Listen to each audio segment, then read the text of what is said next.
Hello everyone. Exam warrior में आप सभी का स्वागत है।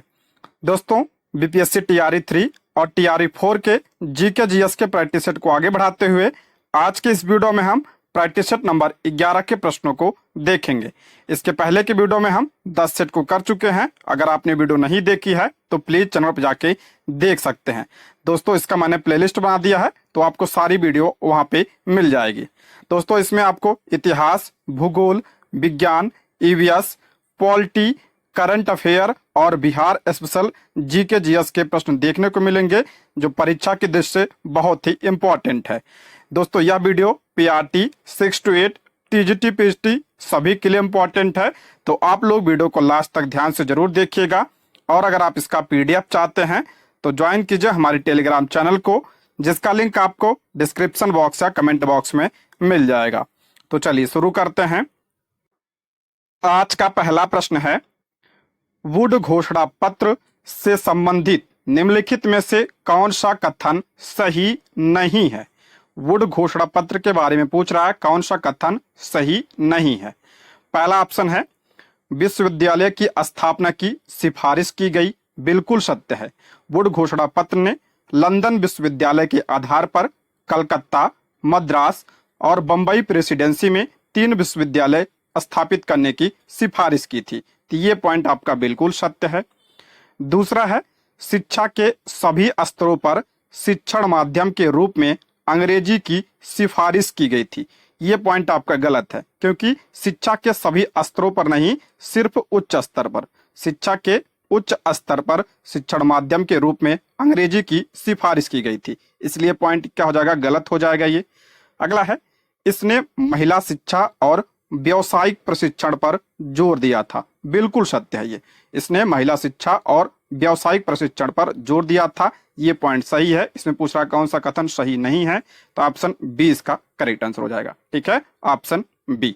अगर हम बात करें वुड घोषणा पत्र आया कब था, तो 1854 में आया था, बहुत इंपॉर्टेंट, इसको ध्यान रखिएगा। वर्ष 1854 में चार्ल्स वुड ने भारत के लिए एक शैक्षिक प्रणाली पर प्रेषण तैयार किया। इसे भारत में अंग्रेजी शिक्षा का मैग्ना कार्टा कहा जाता है, मोस्ट इंपॉर्टेंट है। भारत में अंग्रेजी शिक्षा का मैग्ना कार्टा किसे माना जाता है, तो वुड घोषणा पत्र को। कब आया था, तो 1854 में आया था। अगर हम बात करें उस समय गवर्नर जनरल कौन था, तो लॉर्ड डलहौजी। डलहौजी जो है उस समय गवर्नर जनरल था, इसको भी आप लोग ध्यान रखिएगा। इसके बारे में देखते हैं, इंपॉर्टेंट है।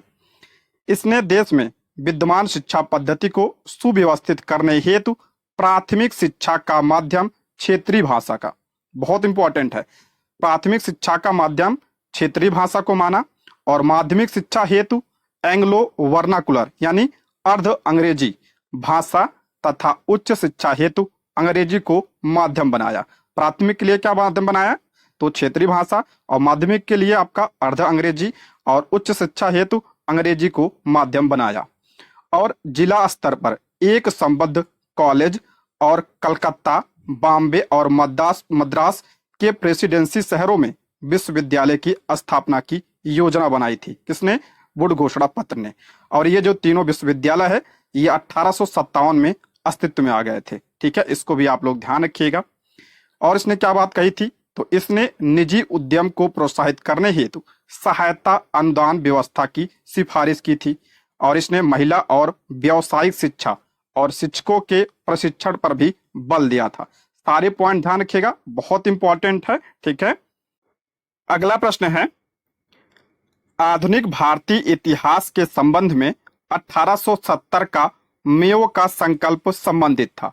1870 का मेयो का संकल्प किससे संबंधित था, तो इसका राइट आंसर हो जाएगा ऑप्शन सी, वित्तीय विकेंद्रीकरण से।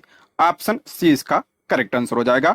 इंपॉर्टेंट प्रश्न है, बीपीएससी के द्वारा यह पूछा गया प्रश्न है, इसके बारे में डिटेल से देखते हैं। 1870 का मेयो का संकल्प वित्तीय विकेंद्रीकरण से संबंधित था। केंद्रीय और प्रांतीय वित्त को विभाजित करने वाला यह पहला कदम था।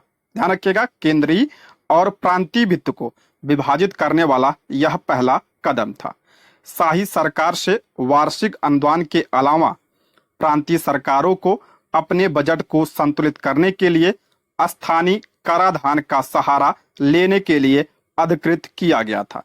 प्रांतों को कर लगाने का अधिकार प्रदान किया गया इसके माध्यम से। ठीक है, यह प्रशासन के कुछ विभागों जैसे चिकित्सा सेवाओं, शिक्षा और सड़कों पर प्रांतीय सरकारों के नियंत्रण के हस्तांतरण के संदर्भ में किया गया था। यह स्थानीय वित्त की शुरुआत थी।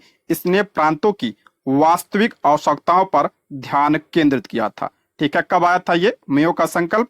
तो 1870 में। ठीक है, मेयो के बारे में एक पॉइंट और ध्यान रखिएगा, इसी के समय में 1872 में पहली बार जनगणना हुई थी। ठीक है, पहली बार जनगणना 1872 में लॉर्ड मेयो के काल में हुई थी। ठीक है, इसको भी ध्यान रखिएगा। नेक्स्ट बढ़ते हैं, बक्सर का युद्ध कब लड़ा गया था? मोस्ट इंपॉर्टेंट प्रश्न है। बक्सर का युद्ध कब लड़ा गया था? तो 1764 में बक्सर का युद्ध हुआ था। ऑप्शन सी इसका राइट आंसर हो जाएगा। देखते हैं इसके बारे में। बक्सर का युद्ध 22 अक्टूबर 1764 को लड़ा गया था। यह अंग्रेजों और मीर कासिम की संयुक्त सेनाओं के बीच लड़ा गया था। किसके बीच हुआ था? तो अंग्रेजों और मीर कासिम की संयुक्त सेनाओं के बीच लड़ा गया था। मीर कासिम की संयुक्त सेना में कौन कौन शामिल था?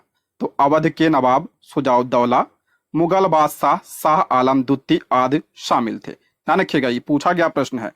ठीक है, मीर कासिम के संयुक्त सेना में कौन कौन शामिल था? तो अवध के नवाब सुजाउद्दौला और मुगल बादशाह शाह आलम द्वितीय शामिल थे। अंग्रेजी सेना का नेतृत्व किसने किया था? तो हेक्टर मुनरो ने किया था। अंग्रेजी सेना का नेतृत्व हेक्टर मुनरो ने किया था। और मीर कासिम की सेना का नेतृत्व किसने किया था? तो गुरगीन खान ने किया था। यह भी इंपॉर्टेंट है, ध्यान रखिएगा। यह युद्ध अंग्रेजों के लिए महत्वपूर्ण था क्योंकि इसने अंग्रेजों को बंगाल, बिहार और उड़ीसा का पूर्ण नियंत्रण प्रदान किया था। देखिए, बक्सर के युद्ध के बाद 1765 में इलाहाबाद की संधि होती है। इलाहाबाद की संधि कब हुई थी? तो 1765 में हुई थी। और इसके माध्यम से अंग्रेजों को बिहार, बंगाल और उड़ीसा की दीवानी प्राप्त हुई थी। इसको भी ध्यान रखिएगा। ठीक है, इसीलिए जो है इस युद्ध को क्या कहा जाता है? निर्णायक युद्ध भी कहा जाता है। ठीक है, बक्सर के युद्ध को निर्णायक युद्ध भी कहा जाता है। ठीक, नेक्स्ट बढ़ते हैं। किसने भारतीय सिविल सेवा यानी आईसीएस में प्रवेश की आयु 21 से घटाकर 19 वर्ष कर दी थी? इंपॉर्टेंट प्रश्न है। भारतीय सिविल सेवा में प्रवेश की आयु 21 वर्ष से घटाकर 19 वर्ष किसने कर दिया था? तो लॉर्ड लिटन ने किया था। ऑप्शन 20 का करेक्ट आंसर हो जाएगा। भारत में ब्रिटिश नौकरशाही ने सिविल सेवाओं में भारतीयों के प्रवेश का विरोध किया, इसलिए भारतीयों को हतोत्साहित करने के लिए लॉर्ड लिटन ने पात्रता की अधिकतम आयु 21 से घटाकर 19 वर्ष कर दी। पहले कितनी थी? तो 19 थी। घटाकर लिटन ने कितना कर दिया? तो 19 वर्ष कर दिया। इसके बाद रिपन ने पुनः जो है 19 से 21 वर्ष कर दिया। फिर ठीक है, लॉर्ड रिपन ने पुनः जो है 19 से 21 वर्ष कर दिया था। अगर हम बात करते हैं भारतीय सिविल सेवा यानी आईसीएस की, जिसे आधिकारिक तौर पर इंपीरियल सिविल सर्विस के रूप में जाना जाता था, 1858 से 1947 के बीच ब्रिटिश शासन के दौरान कुलीन उच्च नागरिक सेवा थी। ठीक है, अगला पॉइंट बहुत इंपॉर्टेंट है। सत्येंद्र नाथ टैगोर 1863 में भारतीय सिविल सेवा यानी आईसीएस में चयनित होने वाले पहले भारतीय थे। कई बार पूछा गया है। ठीक है, भारतीय सिविल सेवा में चयनित होने वाले पहले भारतीय कौन थे? तो सत्येंद्र नाथ टैगोर थे। ठीक है, इंपॉर्टेंट है, इसको ध्यान रखिएगा। नेक्स्ट बढ़ते हैं। निम्नलिखित में से कौन सी घटना सबसे पहले हुई? सबसे पहले कौन सी घटना हुई, देखते हैं इसके बारे में। पहला, इसमें स्वामी दयानंद ने आर्य समाज की स्थापना की थी। मैंने बताया था आर्य समाज की स्थापना कब हुई थी? तो 1875 में हुई थी। किसने किया था? स्वामी दयानंद सरस्वती ने किया था। आनंद मठ का प्रकाशन कब हुआ था? तो 1882 में इसका प्रकाशन हुआ था। देवेंद्र नाथ ठाकुर द्वारा तत्वबोधिनी सभा की स्थापना, ये भी बता चुका हूं, कब हुआ था? तत्वबोधिनी सभा की स्थापना 1839 में किसने किया था? देवेंद्र नाथ ठाकुर ने किया था। तो इसमें सबसे पहले कौन सी घटना हुई? तो ऑप्शन सी इसका करेक्ट आंसर हो जाएगा। ठीक है, ऑप्शन सी इसका राइट आंसर हो जाएगा। देखते हैं इसके बारे में। तत्वबोधिनी सभा की स्थापना देवेंद्र नाथ ठाकुर ने कलकत्ता में 6 अक्टूबर 1839 को किया था। आर्य समाज की स्थापना 1875 में स्वामी दयानंद सरस्वती ने किया था। आनंद मठ एक बंगाली उपन्यास है जो बंकिम चंद्र चट्टोपाध्याय द्वारा लिखा गया है और यह 1882 में प्रकाशित हुआ था। ये मोस्ट इंपॉर्टेंट, कई बार ये प्रश्न बना है, ठीक है, और इसी से वंदे मातरम भी लिया गया है। नेक्स्ट है, नगरों में असहयोग आंदोलन के संबंध में निम्नलिखित में से कथन सही नहीं है। कौन सा कथन सही नहीं पूछा है। असहयोग आंदोलन के बारे में से पूछा, कौन सा कथन सही नहीं है। इसमें पहला है, आंदोलन में केवल उच्च जातियों और अमीरों ने भाग लिया था। नहीं, सिर्फ उच्च जाति ने भाग नहीं लिया था, सभी लोगों ने भाग लिया था इसमें, तो ये पॉइंट आपका गलत हो जाएगा। दूसरा है, मद्रास की जस्टिस पार्टी द्वारा भी काउंसिल के चुनावों का बहिष्कार किया गया था। मद्रास की जस्टिस पार्टी द्वारा भी काउंसिल के चुनावों का बहिष्कार किया गया था। नहीं, बहिष्कार नहीं किया था, ये पॉइंट ध्यान रखिएगा। तो ये भी आपका क्या है, ये आपका गलत है।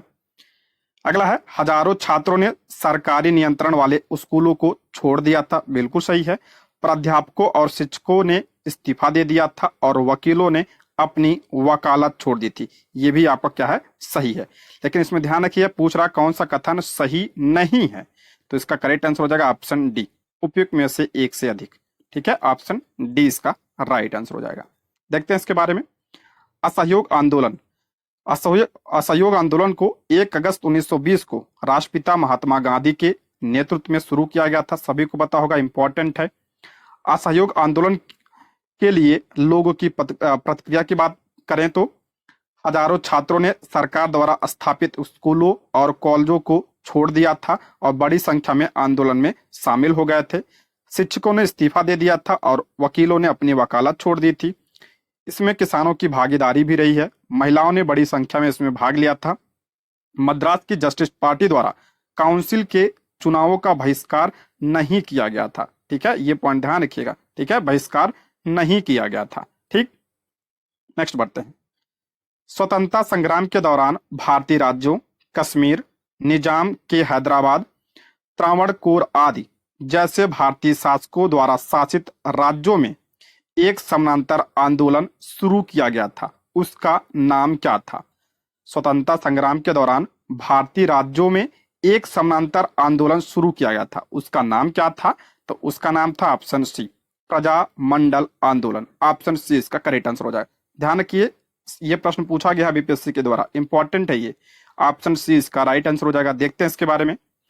प्रजामंडल आंदोलन 1820 के दशक के भारतीय स्वतंत्रता आंदोलन का एक हिस्सा था, जिसमें रियासतों में रहने वाले लोग, ध्यान रखिए आपका रियासत, ध्यान रखिए, रियासतों में रहने वाले लोग जो ब्रिटिश राज के बजाय स्थानीय अभिजात वर्ग के शासन के अधीन थे, उन सामंती शासकों और कभी कभी अंग्रेजों के खिलाफ अभियान चलाते थे। कौन? ये आपका प्रजामंडल आंदोलन के लोग। ठीक है, प्रजामंडल आंदोलन की एक प्रतिक्रिया के रूप में 1939 में केंद्रीय रिजर्व पुलिस बल की स्थापना की गई थी। इसको भी आप लोग ध्यान रखिएगा। ठीक, नेक्स्ट बढ़ते हैं। कांग्रेस ने 1918 में मोंटफोर्ट सुधारों पर आलोचनात्मक रुख अपनाया, जिसके कारण पुराने उदारवादी अवशेष सप्रू, जयकर और चिंतामणि टूट गए, जिन्होंने गठन किया। देखिए, ये आपका मॉन्टेग्यू चेम्सफोर्ड सुधारों की बात कर रहा है। ठीक है, कांग्रेस ने 1918 में मोंटफोर्ट सुधारों पर आलोचनात्मक रूप अपनाया था, जिसके कारण पुराने उदारवादी अवशेष टूट गए, जिन्होंने गठन किया। इसके बाद किसका गठन किया इन्होंने? तो option A, Indian national liberal federation का। ऑप्शन ए इसका राइट आंसर हो जाएगा। देखते हैं इसके बारे में। हसन इमाम की अध्यक्षता में भारतीय राष्ट्रीय कांग्रेस ने मॉन्टेग्यू चेम्सफोर्ड सुधारों पर विचार करने के लिए 1918 में बॉम्बे में एक विशेष सत्र में बैठक की। देखिए, 1918 में बॉम्बे का जो विशेष सत्र हुआ, इसकी अध्यक्षता किसने किया था? तो हसन इमाम ने किया था। ठीक है, ये ध्यान रखिए। किस लिए यह बैठक हुई थी? तो जो है मॉन्टेग्यू चेम्सफोर्ड सुधारों पर विचार करने के लिए यह बैठक हुई थी। ठीक है, मॉन्टेग्यू की 1918 की रिपोर्ट सार्वजनिक कर दी गई। इस पर कांग्रेस में फूट पड़ गई। नरमपंथियों ने इसका स्वागत किया। नरमपंथी जो थे उन्होंने इसका स्वागत किया, जबकि जो उग्रवादी थे, उग्रवादियों ने इसका विरोध किया। इससे कांग्रेस में फूट पड़ गई और उदारवादी नेताओं ने 1919 में इंडियन नेशनल लिबरल फेडरेशन का गठन किया था। ठीक है, किसने किया था? उदारवादी जो नेता थे उन्होंने इंडियन नेशनल लिबरल फेडरेशन की का गठन किया था। इसकी स्थापना सुरेंद्र नाथ बनर्जी ने की थी और इसके कुछ प्रमुख नेता तेज बहादुर सप्रू, एस श्रीनिवास शास्त्री, चिंतामणि और MR जयकर थे। इनका नाम भी आप लोग ध्यान रखिएगा, इंपॉर्टेंट है। ठीक है दोस्तों, यदि आप हमारे चैनल पर नए हैं तो प्लीज चैनल को सब्सक्राइब करें और अगर आपको वीडियो पसंद आती है तो लाइक, शेयर और कमेंट करें। आप लोग लाइक करते हैं, शेयर करते हैं, कमेंट करते हैं, इससे हमें मोटिवेशन मिलता है जिससे हम आप लोगों के लिए वीडियो को ला पाते हैं। तो वीडियो कैसे लगी कमेंट बॉक्स में आप लोग जरूर बताइएगा। ठीक है, आगे बढ़ते हैं। भारत छोड़ो आंदोलन के दौरान खुफिया रेडियो किसने प्रारंभ किया था? भारत छोड़ो आंदोलन के दौरान खुफिया रेडियो यानी गुप्त रेडियो किसने प्रारंभ किया था? तो इसका राइट आंसर हो जाएगा ऑप्शन सी, उषा मेहता ने। ऑप्शन सी इसका करेक्ट आंसर हो जाएगा। भारत छोड़ो आंदोलन की बात करें तो इसकी शुरुआत कब हुई थी? तो 8 अगस्त 1942 को इसकी शुरुआत हुई थी और इस दौरान खुफिया रेडियो किसने शुरू किया था? तो उषा मेहता ने। ऑप्शन सी इसका करेक्ट आंसर हो जाएगा। 14 अगस्त 1942 को उषा मेहता ने अपने सहयोगियों के साथ गुप्त रेडियो शुरू किया। रेडियो ने गांधी जी और कई अन्य नेताओं के आवाज संदेशों को जनता तक प्रसारित किया। सरकार द्वारा कब्जा से बचने के लिए हर प्रसारण के बाद स्टेशन ने अपना स्थान बदल दिया। गुप्त रेडियो को अनुभवी समाजवादी नेता राम मनोहर लोहिया ने भी सहायता प्रदान किया था। ये पॉइंट भी ध्यान रखिएगा, राम मनोहर लोहिया भी इससे जुड़े हुए थे। नेक्स्ट, कैबिनेट मिशन का सदस्य कौन नहीं था? मोस्ट इंपॉर्टेंट प्रश्न है, कैबिनेट मिशन का सदस्य कौन नहीं था? तो कैबिनेट मिशन कब आया था भारत में? तो 1946 में भारत आया था। ठीक है, अगर हम बात करते हैं इसमें कौन सदस्य नहीं था तो वेवेल नहीं था। ऑप्शन बी इसका करेक्ट आंसर हो जाए। ध्यान रखिएगा, वेवेल 1943 में भारत का वायसराय बना था। ये इंपॉर्टेंट है, पूछा गया है। ठीक है, वायसराय कब बना था? 1943 में बना था वेवेल। देखते हैं कैबिनेट मिशन के बारे में। वेवेल कैबिनेट मिशन का सदस्य नहीं था। कैबिनेट मिशन भारत कब आया था? बहुत इंपॉर्टेंट है। तो 24 मार्च 1946 को यह भारत आया था। कई बार पूछा गया तो उसको ध्यान रखिएगा। क्लेमेंट इटली ब्रिटिश प्रधानमंत्री थे जिन्होंने भारत में कैबिनेट मिशन भेजा था। किसने भेजा था? तो इटली ने भेजा था। और इसमें कितने सदस्य थे? तो 3 सदस्य थे। कौन कौन? पैथिक लॉरेंस, सर स्टॉफर्ड क्रिप्स और एवी अलेक्जेंडर। तीनों का नाम ध्यान रखिएगा, कई बार एग्जाम में प्रश्न बना है। ठीक है, और कैबिनेट मिशन के आधार पर ही किसका गठन हुआ था? तो संविधान सभा का गठन हुआ था। ये पॉइंट ध्यान रखिएगा, संविधान सभा का गठन जो है कैबिनेट मिशन के तहत हुआ था। नेक्स्ट है, बंगाल विभाजन के विषय में किसने कहा था विभाजन हमारे ऊपर बम की तरह गिरा? बंगाल विभाजन के बारे में किसने कहा था कि जो विभाजन है हमारे ऊपर बम की तरह गिरा? तो ये किसने कहा था? तो ऑप्शन ए इसका राइट आंसर हो जाएगा, सुरेंद्र नाथ बनर्जी ने कहा था। ऑप्शन ए इसका करेक्ट आंसर हो जाएगा। बंगाल विभाजन की बात करते हैं तो इसकी घोषणा कब हुई थी? तो 20 जुलाई 1905 को इसकी घोषणा हुई थी। उस समय गवर्नर जनरल कौन था? तो आपका लॉर्ड कर्जन के समय में हुई थी ये बंगाल विभाजन हुआ था। और बंगाल विभाजन के विरोध में एक आंदोलन चला था। कौन सा आंदोलन? 7 अगस्त 1905 को कौन सा आंदोलन चला था? तो स्वदेशी आंदोलन चला था। ठीक है, स्वदेशी आंदोलन चला था। 7 अगस्त 1905 को इसकी शुरुआत हुई थी। बंगाल विभाजन को रद्द कब किया गया था? तो 1911 में दिल्ली दरबार में से रद्द कर दिया गया था। इसको भी आप लोग ध्यान रखिएगा, इंपॉर्टेंट है। नेक्स्ट बढ़ते हैं। झांसी की रानी लक्ष्मीबाई की मृत्यु कहाँ पे हुई थी? रानी लक्ष्मीबाई की मृत्यु पूछ रहा कहाँ पे हुई थी? तो ग्वालियर में इनकी मृत्यु हुई थी। ऑप्शन बी इसका करेक्ट आंसर हो जाएगा। कब?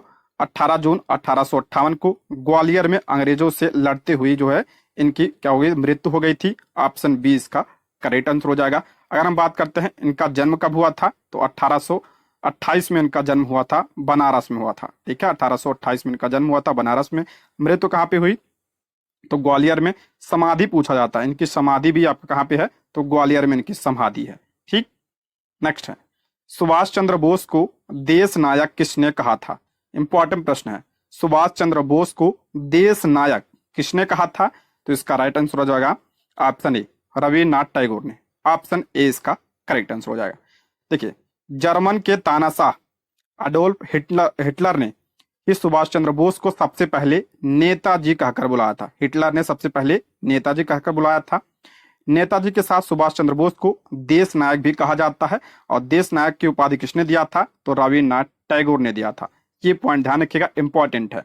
सुभाष चंद्र बोस की बात करें तो इन्होंने 1939 में फॉरवर्ड ब्लॉक की स्थापना की थी। कई बार पूछा गया है ये, ठीक है। फॉरवर्ड ब्लॉक की स्थापना 1939 में सुभाष चंद्र बोस ने किया था।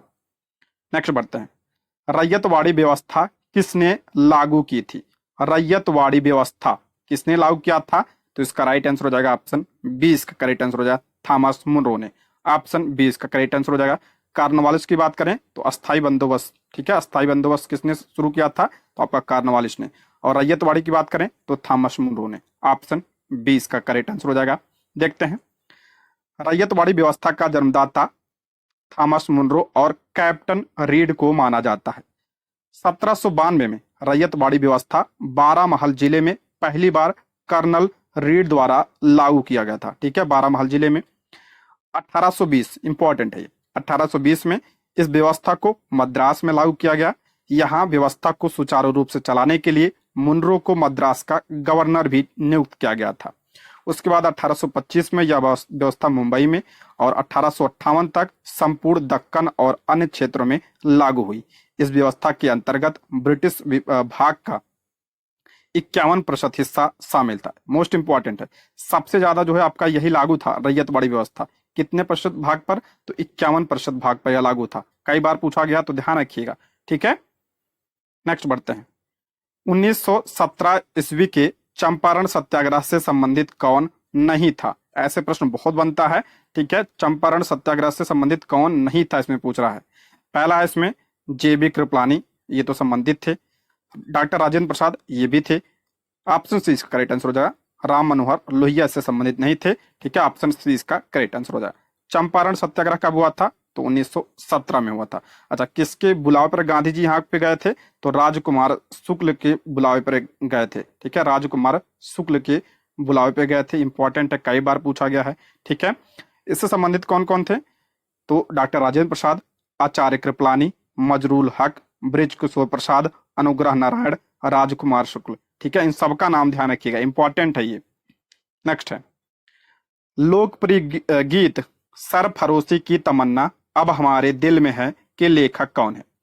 सरफरोशी की तमन्ना अब हमारे दिल में है के लेखक कौन है? तो इसका राइट आंसर हो जाएगा option A, Bismil Azimabadi. Option A इसका करेक्ट आंसर हो जाएगा। ध्यान रखिएगा, राम प्रसाद बिस्मिल नहीं है, बिस्मिल अजीमाबादी जी हैं। ऑप्शन ए इसका करेक्ट आंसर हो जाएगा।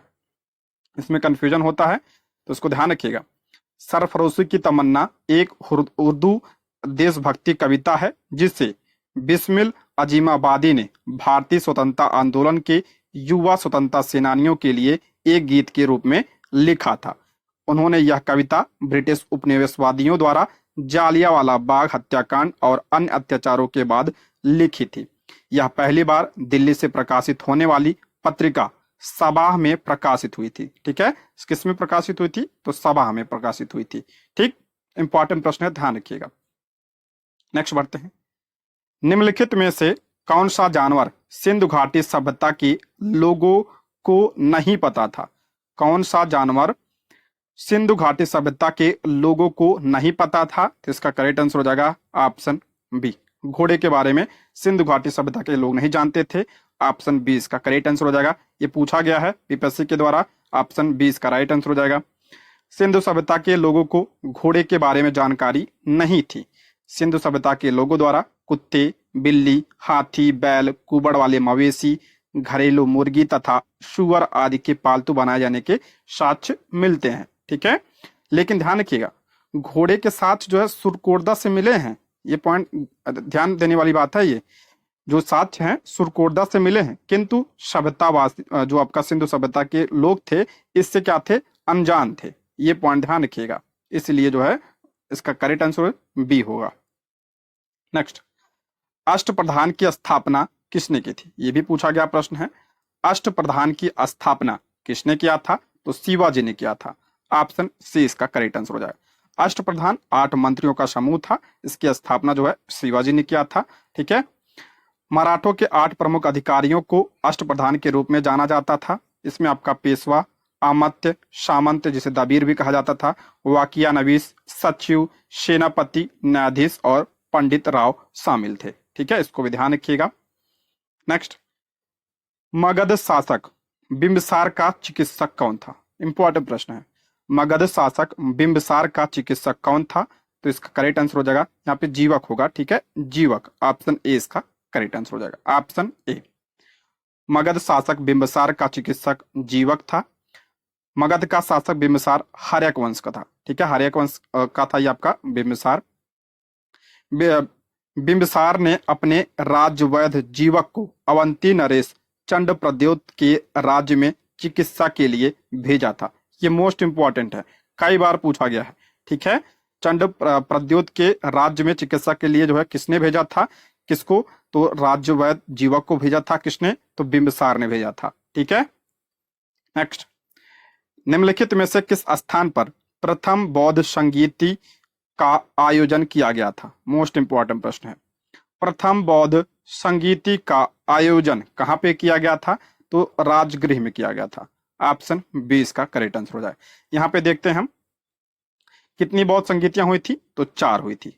पहली कहां पे हुई थी? तो पहली राजगृह में हुई थी। इसकी एक ट्रिक है, ध्यान रखिएगा, रवि प्रकाश, रवि प्रकाश से ध्यान रखिएगा। ठीक है, आपका राज से आ गया राजगीर, वा से आपका वैशाली, प्रा से पाटिलपुत्र हो गया और कुंडल का से आपका कुंडल वन कश्मीर हो गया। रवि प्रकाश, ये ट्रिक ध्यान रखिएगा। स्थान की बात करते हैं तो पहला बात करें तो ये आपका राजगिरी में, दूसरी आपका वैशाली में, तीसरी पाटिलपुत्र में और चौथी कहाँ पे? कुंडल वन हुई थी। और किसके शासन काल में हुई थी? इसकी भी ट्रिक का ध्यान रखिएगा, एक ध्यान रखिएगा। पहली आपका अजात शत्रु के समय में हुई थी, दूसरी कालाशोक के समय में और तीसरी जो है अशोक के समय में हुई थी और चौथी कनिष्क के समय में हुई थी। चौथा बहुत बार पूछा गया तो इंपॉर्टेंट है ये। पहले संगीत की अध्यक्षता किसने किया था? महाकश्यप ने किया था। दूसरे की किसने की थी? साबकमीर ने किया था, जिसे शुभकामी भी कहा जाता है। तीसरे की मोगलपुत्तिश ने किया था और चौथे की वसुमित्र। और इसके उपाध्यक्ष कौन थे? कई बार एग्जाम पूछा गया है, तो इसके उपाध्यक्ष अश्वघोष थे। ठीक है, प्रथम कहाँ पे? राजगिरी, किसके समय में? अजात शत्रु के समय में। ठीक है, अध्यक्ष कौन थे? महाकश्यप। दूसरी वैशाली में, किसके समय में? कालाशोक के समय में, अध्यक्ष साबकमीर। तीसरी पाटिलपुत्र में, किसके समय में? अशोक के समय में, अध्यक्ष मोगलीपुत्र थे। चौथी आपका कुंडल वन में, किसके समय में? कनिष्क समय में। और अध्यक्षता किसने की थी? वसुमित्र ने। और उपाध्यक्ष कौन थे? तो अश्वघोष उपाध्यक्ष थे। ठीक है, अगला है, चोल वंश की स्थापना किसने की थी? चोल वंश की स्थापना किसने किया था? तो इसका राइट आंसर हो जाएगा आपका ऑप्शन ई, इसका करेक्ट आंसर, इनमें से कोई नहीं। यानी कि चोल वंश की स्थापना किसने किया था? तो विजयालय ने किया था। ठीक है, विजयालय ने चोल वंश की स्थापना किया था, इसलिए ऑप्शन ए इसका राइट आंसर हो जाएगा। चोल साम्राज्य की स्थापना विजयालय ने किया था। उसने 8वीं शताब्दी में तंजौर साम्राज्य पर कब्जा कर लिया और पल्लवों को हराकर शक्तिशाली चोलों का उदय किया और तंजौर को राजधानी बनाया था। इंपॉर्टेंट है, चोलों की राजधानी क्या थी? तो तंजावुर चोलों की राजधानी थी। और आदित्य प्रथम विजयालय का उत्तराधिकारी था। इसके बाद कौन बना था राजा? तो आदित्य प्रथम बना था। राजधानी जरूर ध्यान रखिएगा, चोलों की राजधानी तंजावुर थी। नेक्स्ट, किस मुगल शासक के समय में सर थॉमस रो भारत आया था? किसके समय में सर थॉमस रो भारत आया था? तो जहांगीर के समय में आया था ये। ऑप्शन सी इसका करेक्ट आंसर हो जाएगा। देखिए, 18 सितंबर 1615 को अंग्रेजी राजनयिक सर थॉमस रो मुगल सम्राट जहांगीर के दरबार में आया था और ये जेम्स प्रथम का राजदूत था। अंग्रेज राजा जो है जेम्स प्रथम का राजदूत था थॉमस रो। कब आया था? 1615 में। किसके दरबार में? तो जहांगीर के दरबार में यह आया था। या 1615 से लेकर 1618 तक जो है मुगल दरबार में रहा है। और ईस्ट इंडिया कंपनी की बात करें तो ईस्ट इंडिया कंपनी की स्थापना कब हुई थी? तो 1600 में इसकी स्थापना हुई थी। ठीक है, और उनके दूत विलियम हॉकिंस ने 1608 में जहांगीर से मुलाकात की थी। ये आपका विलियम हॉकिंस कब आया था? तो ये आपका 1908 में आया था। किसके दरबार में? तो जहांगीर के दरबार में आया था। ये भी आप ध्यान रखिएगा। नेक्स्ट बढ़ते हैं, विजयनगर साम्राज्य के संस्थापक कौन थे? विजयनगर साम्राज्य की स्थापना किसने किया था? तो हरिहर और बुक्का नामक 2 भाइयों ने किया था। तो यानी हरिहर भी, आपका बुक्का भी। तो इसका करेक्ट आंसर हो जाएगा ऑप्शन डी, उपयुक्त में से एक से अधिक। ऑप्शन डी क्या हो जाएगा? डी इसका करेक्ट आंसर हो जाएगा। दोस्तों जितने भी प्रश्न मैंने इसमें शामिल किए हैं सारे बहुत ही इंपॉर्टेंट है और ये सारे प्रश्न पूछे भी गए हैं कई सारे एग्जाम में, तो इंपॉर्टेंट है, आप लोग सारा जो है लास्ट तक वीडियो अच्छे से देखिएगा। विजयनगर साम्राज्य की स्थापना 1336 में हरिहर और बुक्का ने की। हरिहर इस वंश का पहला शासक था। ठीक है, कब इसकी स्थापना हुई थी? 1336 में। किसने किया था? तो हरिहर और बुक्का ने किया था। ठीक है, और हरिहर जो है इसका पहला शासक था। विजयनगर साम्राज्य 1639 तक अस्तित्व में रहा था। इस दौरान 4 राजवंशों ने शासन किया था, जो इस प्रकार है। विजयनगर साम्राज्य जो था ये आपका 4 राजवंश थे। इसमें पहला आपका संगम वंश, सुलु वंश, तुलु वंश और आर्वडी वंश। ये भी ध्यान रखिएगा, ये भी पूछा जाता है। ठीक है, ये आपका 4 राजवंश है विजयनगर साम्राज्य के। ठीक है, नेक्स्ट, दिल्ली सल्तनत के दौरान मुकद्दम या चौधरी पद का इस्तेमाल किसके लिए किया जाता था? इंपॉर्टेंट है। दिल्ली सल्तनत के दौरान मुकद्दम या चौधरी पद का इस्तेमाल किसके लिए किया जाता था? ये आपका गांव के सरपंच के लिए। ऑप्शन ए इसका करेक्ट आंसर हो जाए। गांव के सरपंच को मुकद्दम या चौधरी कहा जाता था दिल्ली सल्तनत के दौरान। अच्छा, दिल्ली सल्तनत की बात करते हैं। इसकी स्थापना किसने किया था? तो कुतुबुद्दीन ऐबक ने इसकी स्थापना की थी। ठीक है, ये पॉइंट भी ध्यान रखिएगा। नेक्स्ट, पानीपत का प्रथम युद्ध किस वर्ष में हुआ था? पानीपत का पहला युद्ध कब हुआ था? तो ये आपका हुआ था 1526 में हुआ था। तो ऑप्शन में है नहीं है, तो इसका करेक्ट आंसर हो जाएगा ऑप्शन ई। इनमें से कोई नहीं, ऑप्शन ए इसका करेक्ट आंसर हो जाएगा। देखते हैं इसके बारे में। देखिए, पानीपत का पहला युद्ध कब हुआ था? तो 1526 में लड़ा गया था। किसके बीच हुआ था? तो बाबर और इब्राहिम लोदी के बीच हुआ था। मोस्ट इंपॉर्टेंट है, बाबर और इब्राहिम लोदी के बीच यह युद्ध हुआ था और इसने मुगल साम्राज्य की शुरुआत की थी। इसी युद्ध के बाद जो है भारत में मुगल साम्राज्य की स्थापना हुई, क्योंकि जो है बाबर ने इब्राहिम लोदी को हरा दिया था। देखिए, पानीपत के 3 युद्ध हुए थे। पहला तो 1526 में, दूसरा ध्यान रखिएगा 1556 में हुआ था। किसके बीच? तो अकबर और हेमू के बीच हुआ था। अकबर और सम्राट हेमचंद्र विक्रमादित्य, आप लोग हेमू के नाम से जानते हैं, इसके बीच हुआ था और इसमें जो है अकबर विजयी हुआ था, हेमू पराजित हुआ था। ठीक है, तीसरा युद्ध आपका 1764 में हुआ था। किसके बीच हुआ था? तो पुणे के सदाशिवराव भाऊ पेशवा के अधीन अफगान आक्रमणकारी अहमद शाह अब्दाली और मराठों के बीच हुआ था। ध्यान रखिएगा, ये सदाशिवराव भाऊ और अहमद शाह अब्दाली के बीच हुआ था और इसमें जो है मराठों की क्या हुई थी? हार हुई थी और अहमद शाह अब्दाली इसमें विजयी हुआ था। ठीक है, तीनों ध्यान रखिएगा, इंपॉर्टेंट है ये। अगला प्रश्न है, सिंचाई की आधुनिक विधि क्या है? मोस्ट इंपॉर्टेंट पूछा गया प्रश्न है। अब एनसीईआरटी क्लास 8 में है ये। ठीक है, इंपॉर्टेंट है। सिंचाई की आधुनिक विधि क्या है? तो ड्रिप सिंचाई। ऑप्शन सी इसका करेक्ट आंसर हो जाएगा। ड्रिप विधि में जल बूंद बूंद पौधों की जड़ों में गिरता है, जिसकी वजह से पौधे इस जल का सर्वाधिक उपयोग कर पाते हैं। ध्यान रखिए, बूंद बूंद जो है पौधे की जड़ों के पास यह गिरता है। ठीक है, ये इंपॉर्टेंट है।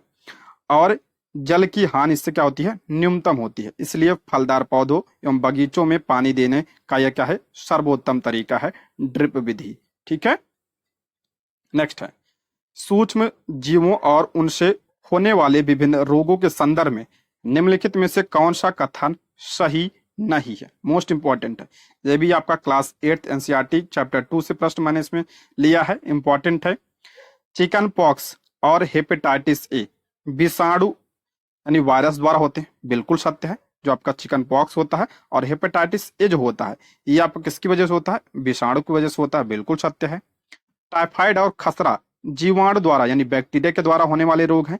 देखिए, टाइफाइड तो आपका बैक्टीरिया के द्वारा होता है, लेकिन जो खसरा होता है ये किसके द्वारा होता है? खसरा तो ये वायरस के द्वारा होता है। ठीक है, तो ये आपका गलत हो जाएगा। प्रश्न ध्यान से पढ़िएगा आप लोग। अतिसार और मलेरिया प्रोटोजोआ द्वारा होते हैं, बिल्कुल सत्य है।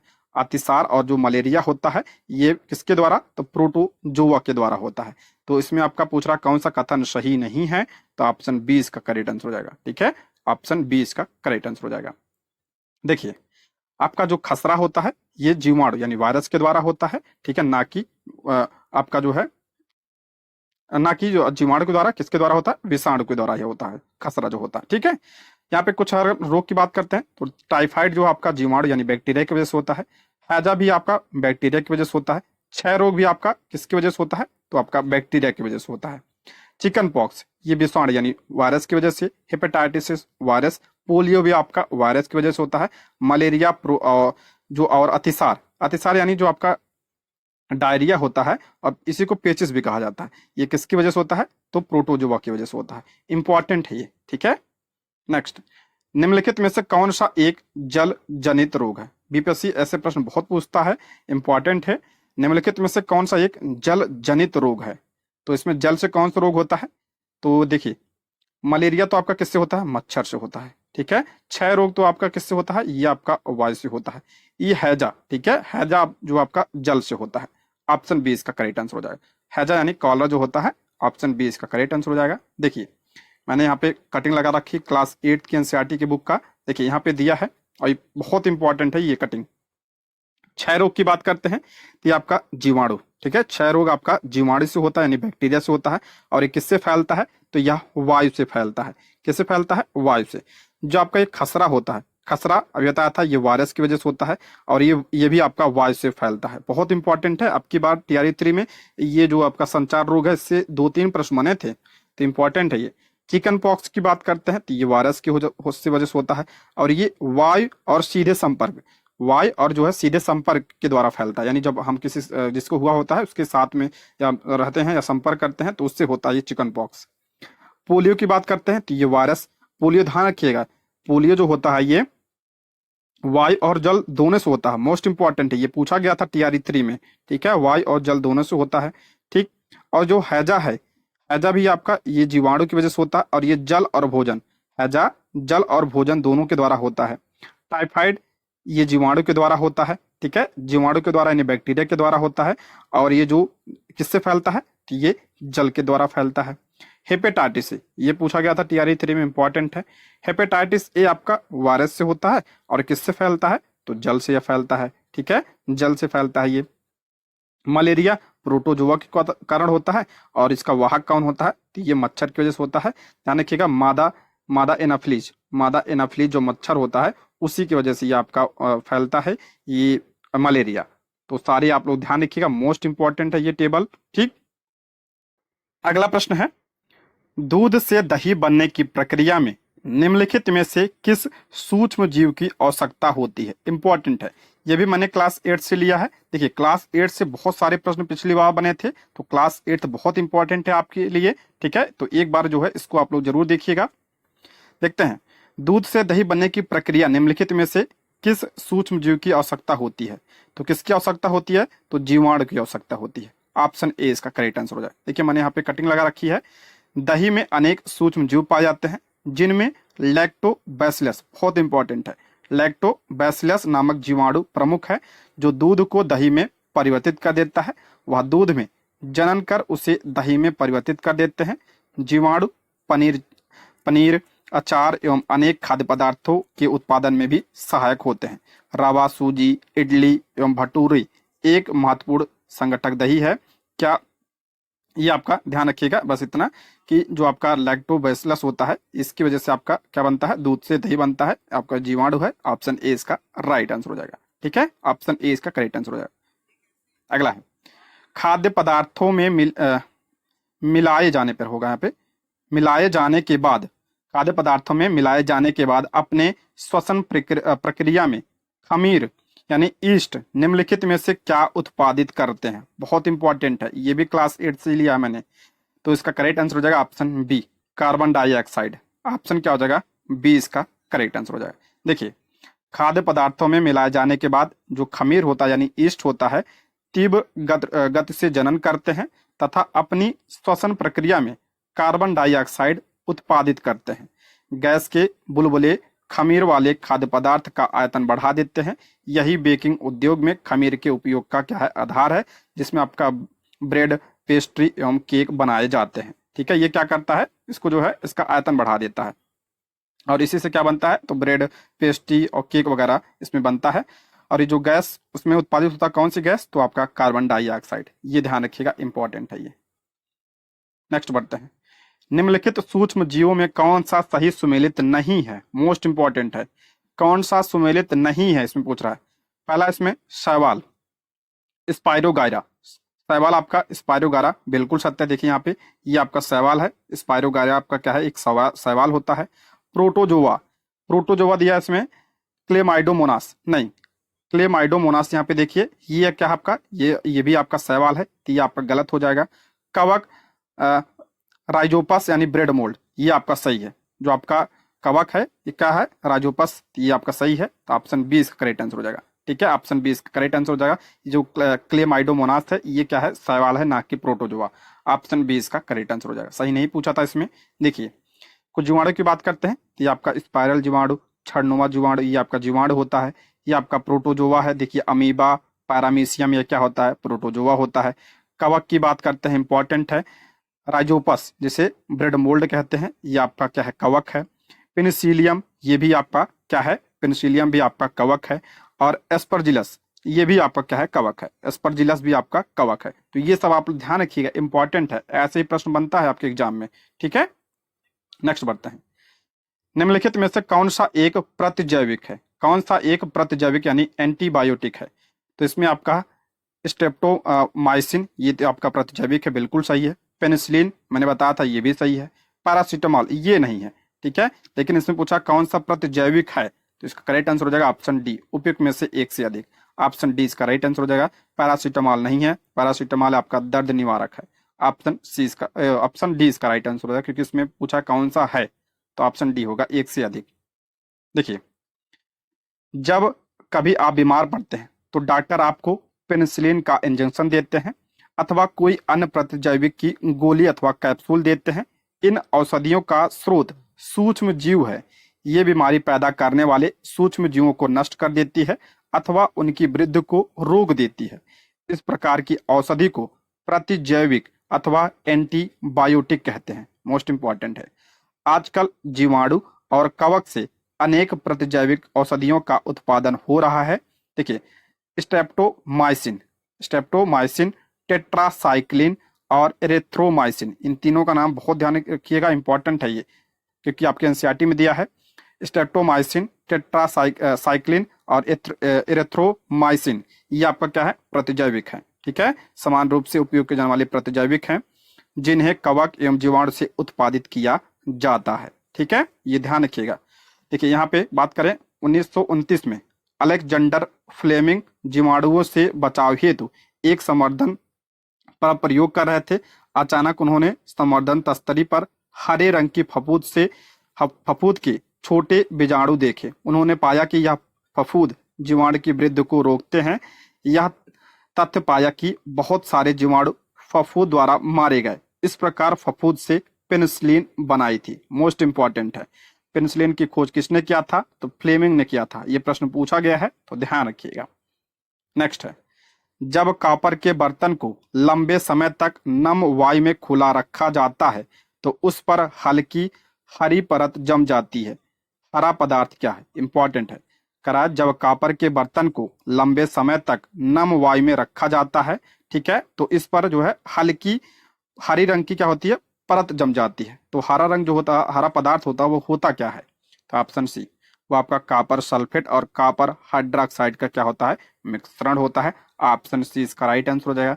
देखते हैं इसके बारे में। देखिए कॉपर जो होता है, कॉपर वातावरण में मौजूद हाइड्रोजन और ऑक्सीजन के साथ अभिक्रिया कर हरी परत बनाता है। ठीक है, ये हाइड्रोजन और ऑक्सीजन के साथ अभिक्रिया करता है और हरी परत बनाता है।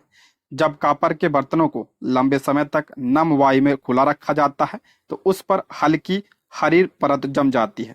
यह हरा पदार्थ कॉपर हाइड्रोक्साइड, मोस्ट इंपॉर्टेंट है, कॉपर हाइड्रोक्साइड यानी CuOH का होल ट्वाइस, ये आपका कॉपर हाइड्रोक्साइड है, और कॉपर कार्बोनेट CO3 का मिश्रण होता है।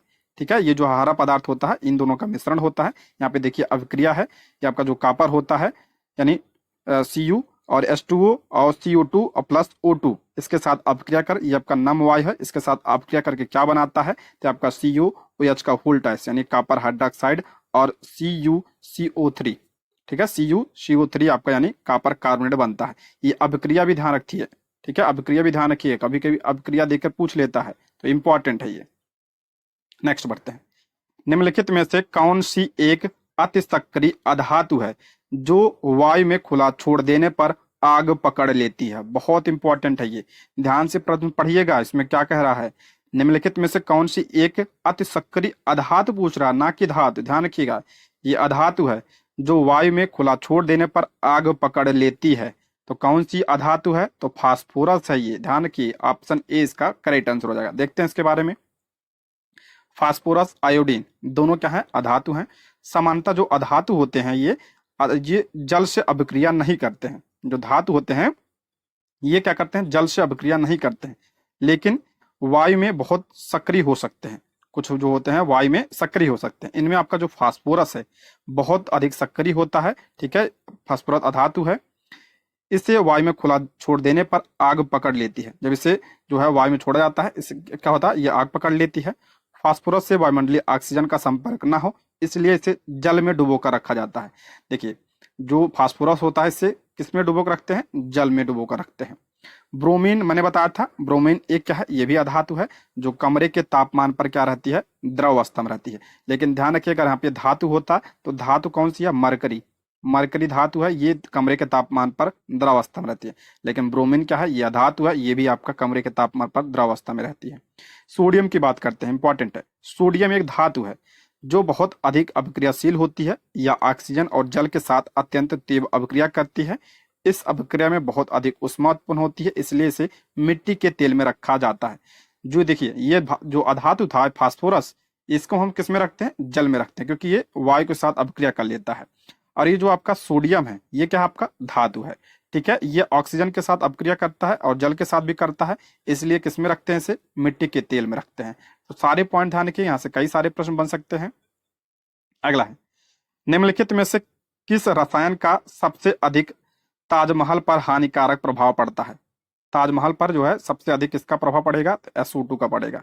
ऑप्शन ए इसका करेक्ट आंसर हो जाएगा। देखिए, यानी सल्फर डाइऑक्साइड।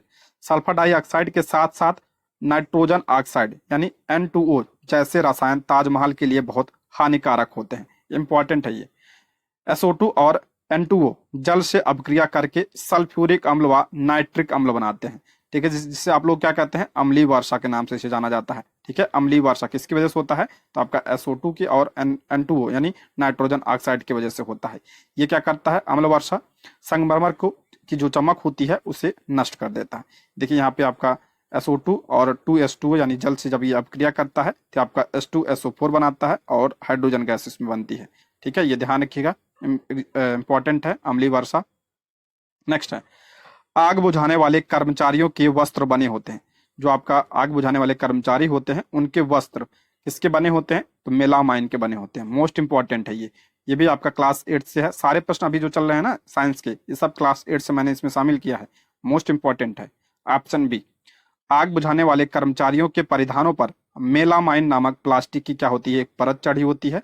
जो ये मेलामाइन होता है ये आग का क्या होता है? प्रतिरोधक होता है तथा अन्य प्लास्टिक की अपेक्षा ऊष्मा को सहन करने में इसमें जो है क्षमता जो होता है अधिक होती है, सहन करने की क्षमता अधिक होती है।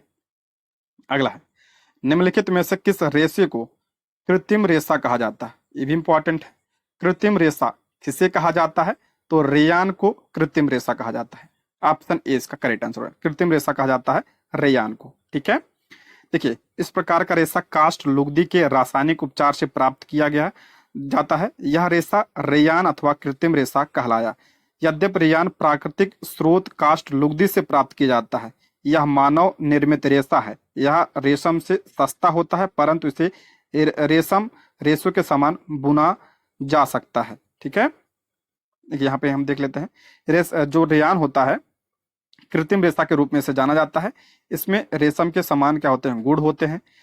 रेशम जो आपका रेयान होता है एक रेशा है जो पुनर्जीवित सेलुलोज से बना होता है। ठीक है, से प्राप्त होता है, जो आमतौर पर लकड़ी के गूदे से प्राप्त होता है। इसका प्रयोग जो होता है कपड़ा उद्योग, साड़ी, ब्लाउज, कपड़े, मोजे आदि बनाने में इसका प्रयोग किया जाता है। अगला है, विश्व का पहला तेल का कुआं कहाँ खोदा गया था? इंपॉर्टेंट प्रश्न है। विश्व का पहला तेल का कुआं कहाँ पे खोदा गया था? तो ये आपका ऑप्शन सी इसका करेक्ट आंसर हो जाएगा। पेंसिल्वेनिया, संयुक्त राज्य अमेरिका में। ऑप्शन सी इसका राइट आंसर हो जाएगा। विश्व का पहला तेल का कुआं पेंसिल्वेनिया अमेरिका में 1859 में प्रवेदित यानी ड्रिल किया गया था। 8 वर्ष बाद 1867 में असम के माकुम नामक स्थान पर तेल का पता लगाया गया था। कब? असम में 1867 में। भारत में तेल असम, गुजरात, बॉम्बे हाई और गोदावरी तथा कृष्णा नदी के बेसिन में पाया जाता है। इंपॉर्टेंट है ये, ठीक। नेक्स्ट, निम्नलिखित में से कौन सा एक जीवाश्म ईंधन है? कौन सा जीवाश्म ईंधन है पूछ रहा है, तो ये आपका ऑप्शन ए इसका राइट आंसर है। संपीड़ित प्राकृतिक गैस यानी जो सीएनजी होता है, ये जीवाश्म ईंधन है। देखिए प्राकृतिक गैस यहाँ पे, प्राकृतिक गैस एक बहुत महत्वपूर्ण जीवाश्म ईंधन है, क्योंकि इसका परिवहन पाइपों द्वारा सरलता पूर्वक से हो जाता है। प्राकृतिक गैस को उच्च दाब पर संपीड़ित प्राकृतिक गैस यानी सीएनजी के रूप में भंडारित किया जाता है। सीएनजी का उपयोग ऊर्जा उत्पादन हेतु किया जाता है। इसका उपयोग परिवहन वाहनों में ईंधन के रूप में किया जाता है, क्योंकि यह कम प्रदूषणकारी है और यह क्या होता है, एक स्वच्छ ईंधन है। ठीक है, ये क्या है, जीवाश्म ईंधन है। ऑप्शन ए इसका करेक्ट आंसर हो जाएगा। निम्नलिखित में से कौन सा पेट्रोलियम के परिष्करण से प्राप्त होता है? पेट्रोलियम के परिष्करण से कौन सा प्राप्त होता है? मोस्ट इंपॉर्टेंट है ये। तो ये आपका पेट्रोलियम गैस प्राप्त होता है, सही है। पेट्रोल भी प्राप्त होता है और इससे स्नेहक तेल भी प्राप्त होता है। तो ऑप्शन डी इसका राइट आंसर हो जाएगा, एक से अधिक। देखिए पेट्रोलियम का परिष्करण, पेट्रोलियम गहरे रंग का तेली द्रव है। इसकी गंध अप्रिय होती है। या विभिन्न संगठनों जैसे आपका पेट्रोलियम गैस, पेट्रोल, डीजल, स्नेहक तेल, पैराफिन, मोम आदि का मिश्रण होता है। पेट्रोलियम के विभिन्न संगठनों को पृथक करने का प्रक्रम परिष्करण कहलाता है। यह कार्य पेट्रोलियम परिष्करणी में संपादित किया जाता है। ठीक है, ऑप्शन डी इसका करेक्ट आंसर हो जाएगा। नाम ध्यान रखिएगा। ठीक है, पेट्रोल, डीजल, स्नेहक तेल, पैराफिन, मोम जो है इससे प्राप्त होते हैं। नेक्स्ट है, वंशानुगत तथा विविधताओं के अध्ययन को क्या कहा जाता है? वंशानुगत तथा विविधताओं के अध्ययन को क्या कहा जाता है? उसे आनुवंशिकी कहा जाता है। ऑप्शन सी इसका करेक्ट आंसर हो जाएगा। कोशिका की ऊर्जा मुद्रा क्या है? कोशिका की ऊर्जा मुद्रा यानी इकाई क्या है? तो एटीपी। ठीक है, ऑप्शन बी इसका करेक्ट आंसर हो जाएगा। एटीपी, ऑप्शन बी इसका राइट आंसर हो जाएगा। एटीपी का पूरा नाम क्या होता है? एडेनोसिन ट्राइफॉस्फेट इसका क्या होता है, नाम होता है। यह फास्फेट समूह एडेनिन और चीनी राइबोज से बना एक कार्बनिक यौगिक होता है। ये अणु शरीर में विभिन्न जैविक रासायनिक प्रक्रियाओं के लिए ऊर्जा प्रदान करते हैं, इसलिए इसे कोशिका की ऊर्जा मुद्रा कहा जाता है। एटीपी अणु की खोज किसने किया था? तो 1929 में जर्मन रसायनज्ञ कार्ल लौहमैन ने इसकी खोज की थी। ठीक है, ये एटीपी अणु माइटोकॉन्ड्रिया द्वारा संश्लेषित होते हैं, इसलिए जो है माइटोकॉन्ड्रिया को क्या कहा जाता है? कोशिका का पावर हाउस भी कहा जाता है। अगला है, कौन सा जीव त्वचा से सांस लेता है? कौन सा जीव जो होता है ये त्वचा से सांस लेता है? इंपॉर्टेंट है ये। तो आपका जो केचुआ होता है ये त्वचा से सांस लेता है। ऑप्शन बी इसका राइट आंसर हो जाएगा। नेक्स्ट, पादप कोशिका भित्ति किससे बनी होती है? जो ये आपका पादप कोशिका भित्ति होती है किससे बनी होती है? तो आपका सेलुलोज से बनी होती है। ऑप्शन ए इसका करेक्ट आंसर हो जाएगा। ऑप्शन ए इसका राइट आंसर हो। ये ध्यान रखिएगा, जो कोशिका भित्ति होती है ये जंतु में नहीं पाई जाती है। ठीक है, जंतु में नहीं पाई जाती, ये पॉइंट ध्यान रखिएगा। और पादप जो कोशिका भित्ति होती है सेलुलोज की बनी होती है। ऑप्शन ए इसका करेक्ट आंसर हो जाएगा। कवक की बात करते हैं। कवक की जो कोशिका भित्ति होती है काइटिन की बनी होती है, मोस्ट इंपॉर्टेंट है। जीवाणु की जो कोशिका भित्ति होती है ये आपका म्यूकोपेप्टाइड या न्यूरेमिक अम्ल से बनी होती है। म्यूकोपेप्टाइड से बनी होती है, आपका किसकी? जीवाणु की बनी होती है। तीनों ध्यान रखिएगा।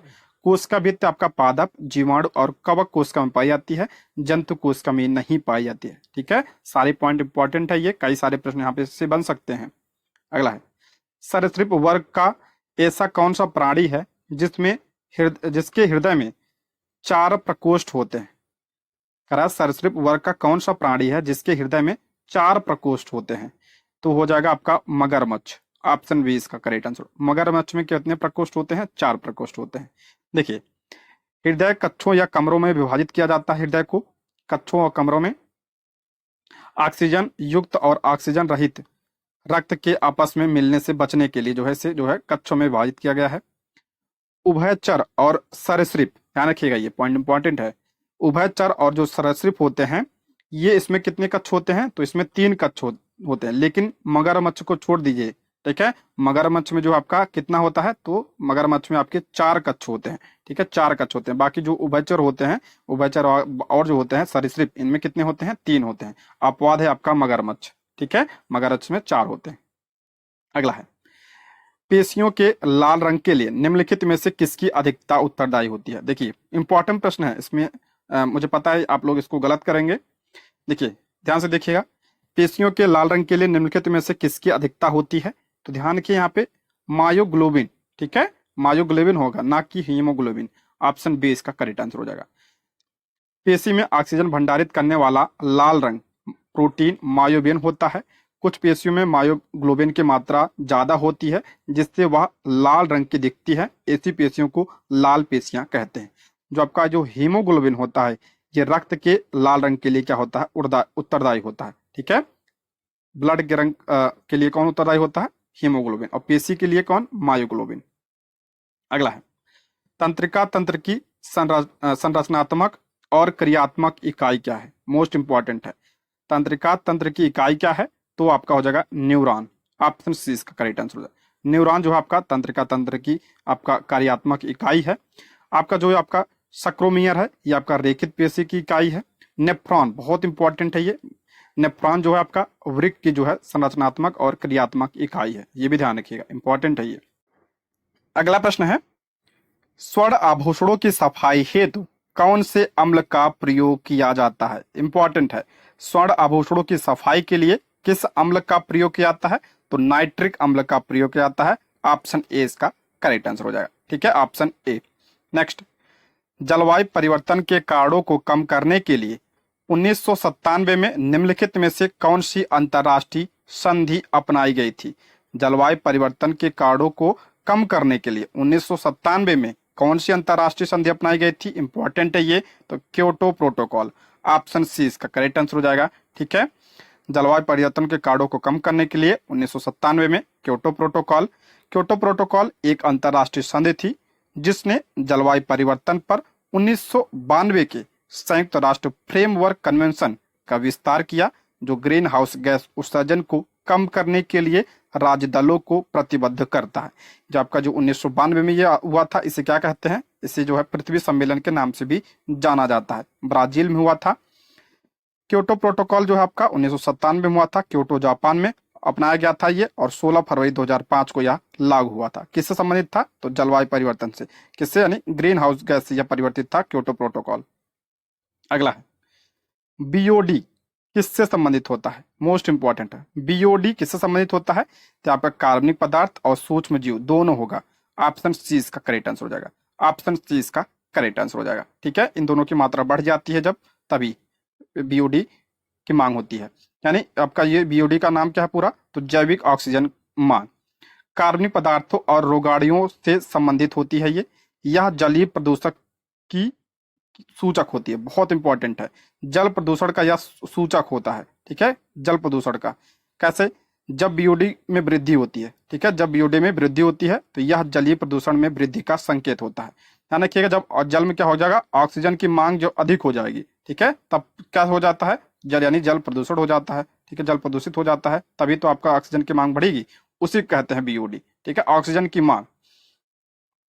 नेक्स्ट, विश्व वन्यजीव सप्ताह कब मनाया जाता है? विश्व वन्यजीव सप्ताह कब मनाया जाता है? तो ये आपका अक्टूबर का पहला सप्ताह। ऑप्शन सी इसका करेक्ट आंसर हो जाएगा, ठीक है, अक्टूबर के पहले सप्ताह में मनाया जाता है विश्व वन्यजीव सप्ताह। अगला है, वनों के संदर्भ में निम्न में से कौन सा कथन सत्य नहीं है? वन के बारे में पूछ रहा है, कौन सा कथन सत्य नहीं है? पहला है, वह मृदा की अपरदन को रोकते हैं। बिल्कुल सत्य है, वृक्ष तो रोकते ही मृदा अपरदन को, ठीक है। वन अपने आसपास के क्षेत्रों में अच्छी वर्षा करने में सहायक होते हैं। बिल्कुल सत्य है, ये भी सही है। वन जलवायु जल चक्र तथा वायु की गुणवत्ता पर प्रभाव डालते हैं। बिल्कुल सत्य है ये, तो इसका करेक्ट आंसर हो जाएगा। इसमें पूछ रहा कौन सा सत्य नहीं है, तो इसमें से भाई सब सही है, नहीं पूछा है, तो ऑप्शन ए इसका राइट आंसर हो जाएगा। अगला है, निम्नलिखित में से कौन सा पारितंत्र का संघटक है? पारितंत्र का कौन संघटक है? तो जंतु भी पारितंत्र में होते हैं, पादप भी होते हैं, सूक्ष्म जीव भी होते हैं, तो ऑप्शन डी इसका राइट आंसर हो जाएगा। कई बार बता चुका हूं इसके बारे में, ऑप्शन डी इसका करेक्ट आंसर हो जाएगा। एक पारिस्थितिक तंत्र में पौधे, जानवरों और सूक्ष्म जीवों के विभिन्न समुदायों के साथ उनके भौतिक रासायनिक वातावरण भी शामिल होते हैं इसमें। नेक्स्ट, निम्नलिखित में से कौन अजैविक घटक का उदाहरण है? देखिए ऐसे प्रश्न बनते हैं, इंपॉर्टेंट है। अजैविक घटक कौन सा है इसमें?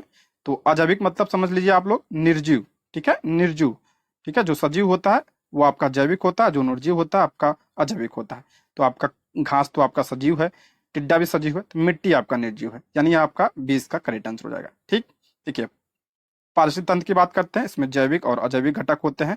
इसमें आपका जैविक में उत्पादक, उपभोक्ता और आप घटक आते हैं। ठीक है, उत्पादक में आपका पेड़ पौधे आते हैं, उपभोक्ता में आपके जो प्राथमिक द्वितीयक तृतीयक ये आते हैं। अब घटक में आपके जो आपका जीवाणु कवक आते हैं, डिकम्पोजर। अजैविक बात करते हैं, इसमें भी आपका प्रकार होता है कार्बनिक, अकार्बनिक और भौतिक घटक होते हैं। कार्बनिक में आपका जल, लवण, गैसें। अकार्बनिक में आपका प्रोटीन, कार्बोहाइड्रेट, लिपिड ये सब आते हैं, ह्यूमस। भौतिक में आपका ऊर्जा, प्रकाश, ताप, ये सब का वो क्या है, भौतिक घटक है। ये सब ध्यान रखिएगा, प्रश्न बनते हैं इससे। नेक्स्ट, पारितंत्र में ऊर्जा के प्रवाह का 10% नियम किसके द्वारा प्रस्तावित किया गया था? TRE 1 में पूछा गया था प्रश्न, इंपॉर्टेंट है। पारितंत्र में ऊर्जा के प्रवाह का 10% का नियम जो है किसने दिया था? तो लिंडमैन ने दिया था। ऑप्शन सी इसका राइट आंसर हो जाएगा। यह है क्या, देखिए, एक खास श्रृंखला में ऊर्जा प्रवाह 10% नियम का पालन करता है। इसके अनुसार केवल 10% ऊर्जा एक पोषी स्तर से दूसरे पोषी स्तर में स्थानांतरित होती है, बाकी वातावरण में क्या हो जाती है, लुप्त होती है, हो जाती है। इसी क्या कहते हैं, 10% का नियम कहते हैं। और ऊर्जा प्रवाह प्राथमिक में, देखिए प्राथमिक अगर मान लीजिए 100% ऊर्जा है, तो ये आपका जो है जब ये प्राथमिक उपभोक्ता में जाएगी कितना हो जाएगा, तो 10 हो जाएगा। 100 का 10% कितना हो जाएगा, 10 हो जाएगा। उसके बाद उसके ऊपर वाले में जाएगी, यानी द्वितीय उपभोग में जाएगी, तो ये आपका 1 हो जाएगा। ठीक है, उसके ऊपर में जाएगी तो कितना हो जाएगा आपका, 0.1 हो जाएगा। ऐसे ही आपका 10% घटता जाएगा। ठीक है, यही आपका क्या है, ऊर्जा का प्रवाह 10% का नियम है। देखिए, पूछा जाता है कि जो ऊर्जा का पिरामिड होता है कैसे बनता है, तो ऊर्जा का पिरामिड ध्यान रखिएगा सदैव सीधा बनता है। ठीक है, यही देखिए बन रहा है ना सीधा, यहाँ पे ज्यादा है, सीधा मतलब यहाँ पे देखो आधार यहाँ पे चौड़ा, यानी यहाँ पे ज्यादा है 100 है, फिर यहाँ से कम होता होता चला, इसी को क्या कहते हैं, पिरामिड कहते हैं। और ये क्या है, ऊर्जा का पिरामिड सदैव क्या होता है, सीधा होता है, ये ध्यान रखिएगा। अगला है, पारिस्थितिकी तंत्र में ऑक्सीजन और कार्बन डाइऑक्साइड का कितना प्रतिशत मौजूद होता है? ऑक्सीजन और कार्बन डाइऑक्साइड की मात्रा पूछ रहा है, तो 21% होता है, यानी आपका एग्जैक्ट इसमें दिया है तो 20.95 लगभग 21% और 0.036%, ये आपका क्या हो जाए, कार्बन डाइऑक्साइड होता है। ऑप्शन 20 का राइट आंसर। नाइट्रोजन की बात करें लगभग 78% होता है। ऑक्सीजन लगभग आपका 20.95 यानी 21% होता है। आर्गन 0.093, कार्बन डाइऑक्साइड 0.036, कहीं कहीं आपको जो है 0.004 दिया होता है। ठीक है, ये भी ध्यान रखिएगा, ये भी कभी कभी ऑप्शन ऑप्शन दिया होता तो ये भी सही होगा। ठीक है, नियान की बात करते हैं इतना, हीलियम, उसके बाद क्रिप्टॉन, जेनॉन और हाइड्रोजन, ये सब ध्यान रखिएगा, इंपॉर्टेंट है, इससे प्रश्न बना था। अगला है, पारिस्थितिक तंत्र के समूह को डैश कहा जाता है? पारिस्थितिक तंत्र के समूह को क्या कहा जाता है? उसे बायोम कहते हैं। ऑप्शन सी इसका राइट आंसर हो जाएगा। देखते हैं इसके बारे में। किसी एक पारिस्थितिक तंत्र में विद्यमान सभी प्राणियों और वनस्पतियों के समूह को सामूहिक रूप से जीवोम यानी बायोम कहा जाता है। प्राणियों और वनस्पतियों को सामूहिक रूप से क्या कहते हैं, जीवोम कहा जाता है। और जो है 7 प्रकार के बायोम पाए जाते हैं: उष्णकटिबंधीय वर्षावन, समशीतोष्ण पर्णपाती वन, सवाना घास का मैदान, शीतोष्ण घास का मैदान, ध्रुवीय रेगिस्तान और मूंगा चट्टान। ये आपका क्या है, 7 प्रकार के बायोम है, इसको भी ध्यान रखिएगा। अगला है, उस विशेषता का नाम क्या है, उस विशेषता का क्या नाम है जो जीवों को उनके आवास की स्थितियों में जीवित रहने की अनुमति देता है? इंपॉर्टेंट है ये, उसे क्या कहते हैं, उसे अनुकूलन कहा जाता है। ऑप्शन ए इसका राइट आंसर हो जाएगा। देखिए, विकासवादी सिद्धांत के अनुसार अनुकूलन एक जो अनुकूलन होता है, अनुकूलन नए आवासों या उनके मौजूदा वातावरण में परिवर्तन के साथ तालमेल बैठाने की विधि है, आपका क्या, अनुकूलन है। ठीक है, यह पीढ़ी दर पीढ़ी वंशानुगत विभिन्नता पर कार्य करने वाले प्राकृतिक चयन का क्या है, परिणाम है। अगला है, निम्नलिखित में से किस कारण से वन के लिए एक बड़े क्षेत्र को सुरक्षित करना आवश्यक है? कराए, किस कारण से वन के लिए एक बड़े क्षेत्र को सुरक्षित करना आवश्यक है? किस लिए जो बड़े क्षेत्र में वन चाहिए, तो पारिस्थितिक संतुलन बनाए रखने के लिए जो हमें वन की जरूरत है। ऑप्शन डी इसका राइट आंसर हो जाएगा। पारिस्थितिक संतुलन के लिए जंगल के लिए एक बड़े क्षेत्र को सुरक्षित करना आवश्यक है, ध्यान रखिएगा। ये भूमि क्षेत्र पर पारिस्थितिक तंत्र को बनाए रखने के लिए जहां मानव ने पहले से ही अधिकांश आवासों को विशेष रूप से वन वायोम को नुकसान पहुंचाया है, वन क्षेत्र को बढ़ाकर ही पारिस्थितिकी संतुलन बनाए रखा जा सकता है ये, ठीक है। नेक्स्ट है, ग्लोबल वार्मिंग का परिणाम होने की आशंका है। ग्लोबल वार्मिंग का परिणाम पूछ रहा है कि ग्लोबल वार्मिंग की वजह से क्या हो सकता है। तो समुद्र के स्तर में वृद्धि हो सकती है, बिल्कुल सत्य है। फसल पैटर्न में बदलाव, ये भी हो सकता है। तटीय रेखा में परिवर्तन, ये भी हो सकता है। यानी ऑप्शन डी इसका करेक्ट आंसर। ये सब क्या है, इसके परिणाम है। ऑप्शन डी इसका राइट आंसर हो जाएगा। यहाँ पे देखते हैं, ग्लोबल वार्मिंग के कारण ध्रुवीय क्षेत्रों में ग्लेशियर तेजी से पिघल रहे हैं और परिणाम स्वरूप समुद्र का स्तर क्या हो रहा है, बढ़ रहा है। समुद्र के स्तर में तेजी से वृद्धि के कारण समुद्र के पानी के बदलने से तटीय क्षेत्रों में बाढ़ आ सकती है। ग्लोबल वार्मिंग से दुनिया भर की समग्र जलवायु प्रभावित हुई, जिससे जिससे फसल पैटर्न में भी बदलाव आया है। ये भी ध्यान रखिएगा। अगला है, निम्नलिखित में से किसमें सर्वाधिक जैव विविधता है। सर्वाधिक जैव विविधता कहाँ पे पाई जाती है, तो मैंने बताया था उष्णकटिबंधीय क्षेत्रों में पाई जाती है। ऑप्शन सी इसका करेक्ट आंसर हो जाएगा। ऑप्शन सी, उष्णकटिबंधीय जो है वर्षा वन में क्या पाई जाते हैं, सर्वाधिक विविधता पाई जाती है। ठीक है, यहाँ पे आपका बहुत अधिक, इसका विशेषता क्या है, यहाँ पे बहुत अधिक वर्षा होती है, उच्च औसत तापमान होता है, पोषक तत्वों की कमी होती है यहाँ पे, और उच्च स्तर की जैव विविधता यहाँ पे पाई जाती है, यानी प्रजाति समृद्धि होती है आपका उष्णकटिबंधीय क्षेत्र में। नेक्स्ट है, निम्नलिखित में से कौन सा वन्य जीव अभ्यारण्य गोवा में स्थित है। मोस्ट इंपॉर्टेंट, टीआरई 1 में पूछा था ये, गोवा में कौन सा है, तो आपका भगवान महावीर वन्य जीव अभ्यारण्य आपका कहाँ पे है, तो गोवा में है। ऑप्शन ए इसका करेक्ट आंसर हो जाएगा। ऑप्शन ए, चिनार ये आपका जो है वन्य जीव अभ्यारण्य आपका कहाँ पे है, केरल में है। और ये दांदेली आपका कहाँ पे है, तो ये आपका कर्नाटक में है। इसको भी ध्यान रख लीजिएगा। नेक्स्ट है, वह टाइगर रिजर्व, यह टाइगर रिजर्व भारत नेपाल सीमा पर गंडक नदी के तट पर स्थित है और यह भारत में हिमालय तराई के जंगलों की सबसे पूर्वी सीमा बनाता है। यह उत्तर में नेपाल की रॉयल चितवन राष्ट्रीय उद्यान, ध्यान रखिएगा आपका चितवन राष्ट्रीय उद्यान कहाँ पे है, नेपाल में है, और पश्चिमी तरफ गंडक नदी से घिरा हुआ है। यह कौन सा टाइगर रिजर्व है, तो ये आपका जो है बिहार में है, वाल्मीकि टाइगर रिजर्व। ऑप्शन क्या हो जाएगा, ए इसका करेक्ट आंसर हो जाएगा। ठीक है, ऑप्शन ए। नेक्स्ट, हिमालय पर्वत की एक श्रेणी अराकानयोमा कहाँ स्थित है।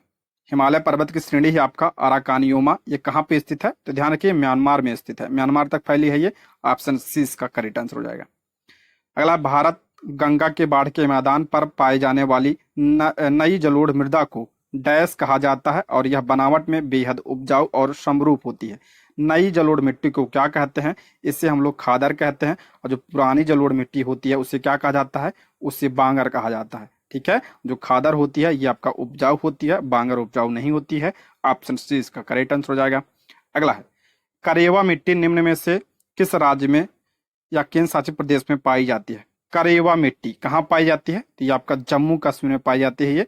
ऑप्शन ए इसका करेक्ट आंसर हो जाए। करेवा मिट्टी जम्मू कश्मीर में पाई जाती है और ये जो है केसर के लिए अत्यधिक उपजाऊ होती है। ठीक है, केसर के लिए मोस्ट इंपॉर्टेंट है ये। ऑप्शन क्या हो जाएगा, बी इसका करेक्ट आंसर हो जाएगा। करेवा कश्मीर घाटी के झील निक्षेप हैं, ये चपटी चोटी वाली स्तूप है जो हर तरफ से कश्मीर घाटी की सीमा बनाते हैं। तलछट, चिकनी मिट्टी, रेत और कंकरों से यह क्या होती है, बनी होती है। केसर, बादाम, अखरोट और सेब मेवों के लिए क्या होती है, उपयोगी होती है। अगला है, भारत और चीन के बीच की सीमा रेखा डैश कहलाती है। भारत और चीन के बीच यहाँ पे देखिए कौन सी सीमा रेखा है, तो मैक-मोहन रेखा है। तो ऑप्शन ए इसका करेक्ट आंसर हो जाएगा। रेड क्लिफ जो है भारत और पाकिस्तान के बीच है। ठीक है, भारत और पाकिस्तान के बीच रेड क्लिफ है। डूरंड रेखा भारत और अफगानिस्तान के बीच है।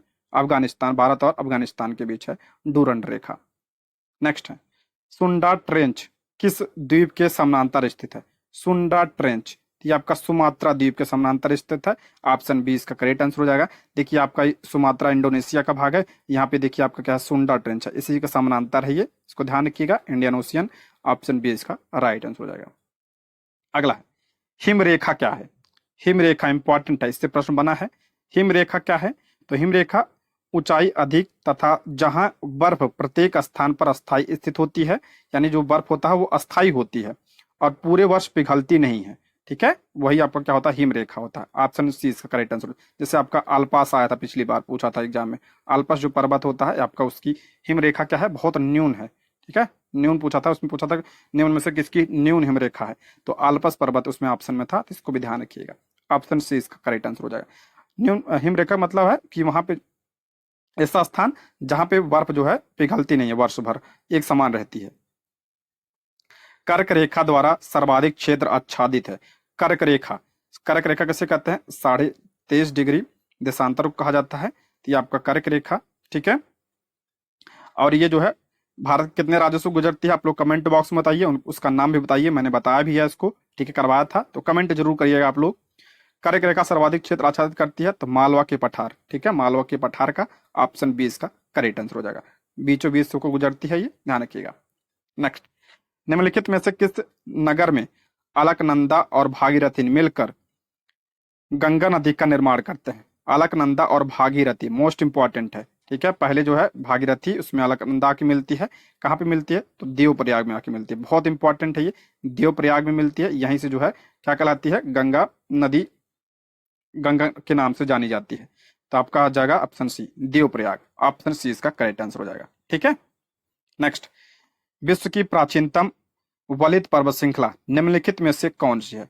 प्राचीनतम पूछ रहा है, पे ध्यान रखिएगा, प्राचीनतम कौन सा है, कि आपका अरावली, विश्व के सबसे प्राचीनतम है ये अरावली, ऑप्शन 20 का करेक्ट आंसर। अरावली देखिए यहाँ पे है, मैंने बताया था गुजरात से दिल्ली तक ये फैली हुई है, ठीक है।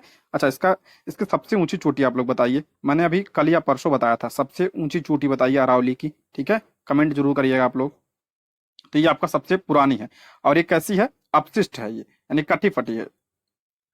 अरावली दुनिया के सबसे पुराने वलित पर्वतों में से एक है, जो उत्तर पूर्व से दक्षिण पूर्व दिल्ली में दिशा में दिल्ली से गुजरात के पालमपुर तक यह फैली हुई है। यह क्या है, अवशिष्ट पर्वत का उदाहरण है, ठीक है। अरावली का सर्वोच्च पर्वत शिखर राजस्थान के सिरोही जिले में गुरु शिखर, देखिए यहाँ पे आ भी गया है, गुरु शिखर है, जो माउंट आबू सिरोही में स्थित है, ठीक है, ये माउंट आबू में स्थित है, और ये कौन सी है, गुरु शिखर है, अरावली की सबसे ऊंची चोटी है, ये इंपॉर्टेंट, इसको ध्यान रखिएगा। 3 प्रमुख नदियां और उनकी सहायक नदियां अरावली से निकलती हैं, बनास, साहिब और लूनी नदी। लूनी इंपॉर्टेंट है, कई बार पूछा गया है ये, ठीक है, अरावली से निकलती है ये। नेक्स्ट है, इलायची पहाड़ियां कहाँ पे स्थित है। इलायची की पहाड़ी यानी कार्डमम की पहाड़ी कहाँ पे स्थित है, तो यहाँ पे देखिए आप नीचे सबसे, यहाँ पे देखिए, ये सबसे नीचे यहाँ पे ये आपका क्या है, कार्डमम की पहाड़ी है। तो ये आपका कहाँ पे स्थित है, तो ये पश्चिमी घाट, मैंने बताया था, ये आपका क्या है, पश्चिमी घाट है, और इधर वाला एरिया का आपका क्या है, पूर्वी घाट है, तो पश्चिमी घाट में है ये, ऑप्शन 20 का करेक्ट आंसर हो जाएगा। भारत के सबसे दक्षिणी है ये, ठीक है, सबसे दक्षिणी पर्वत श्रृंखला है कार्डमम, जो आपका किस राज्य में है, केरल राज्य में है, और ये मसालों के लिए जो है जाना जाता है, और ये पश्चिमी घाट का हिस्सा है। अगला है, निम्नलिखित में से कौन सा शहर ब्रह्मपुत्र नदी के तट पर स्थित है, मोस्ट इंपॉर्टेंट है, ब्रह्मपुत्र नदी के तट पर कौन सा शहर स्थित है, तो ये आपका हो जाएगा गुवाहाटी, ऑप्शन ए इसका करेक्ट आंसर, गुवाहाटी। यहाँ पे ब्रह्मपुत्र की बात करते हैं, देखिए डिब्रूगढ़, तेजपुर एवं गुवाहाटी, ये आपका किसके किनारे हैं, तो ब्रह्मपुत्र नदी के किनारे, इंपॉर्टेंट है, पूछा गया प्रश्न है। ब्रह्मपुत्र नदी जो है आपका तिब्बत में क्या कहा जाता है इसे, तो सांगपो के नाम से जाना जाता है इसे, ठीक है, सांगपो के नाम से जाना जाता है, मानसरोवर के पास से निकलती है ये। अब पूछा था भारत में कहाँ से प्रवेश करती है, तो भारत में ये यांग याप दर्रे से प्रवेश करती है, अरुणाचल प्रदेश में है ये, ठीक है, वहां से प्रवेश करती है। जब यहाँ पे अरुणाचल प्रदेश में प्रवेश करती है, वहां पे इसे क्या कहा जाता है, वहां पे इसे दिहांग कहा जाता है, ठीक है, दिहांग कहा जाता है। और जब ये असम में पहुंची है, असम में पहुंचती है, तब इसे वहां पे क्या कहते हैं, ब्रह्मपुत्र कहा जाता है। और इसे बांग्लादेश में क्या कहा जाता है, बांग्लादेश में से जमुना के नाम से जाना जाता है, बांग्लादेश में से क्या कहते हैं, जमुना भी जमुना कहा जाता है, इसको भी ध्यान रखिएगा, इंपॉर्टेंट है ये। तो यहाँ पे देखिए आपका डिब्रूगढ़ है, तेजपुर है, गुवाहाटी है, ये आपका ब्रह्मपुत्र नदी के किनारे स्थित है। अगला है, मेघालय पठार किसका विस्तार है, इंपॉर्टेंट है, मेघालय का जो पठार है किसका विस्तार है, तो ये आपका प्रायद्वीपीय पठार का ही विस्तार है।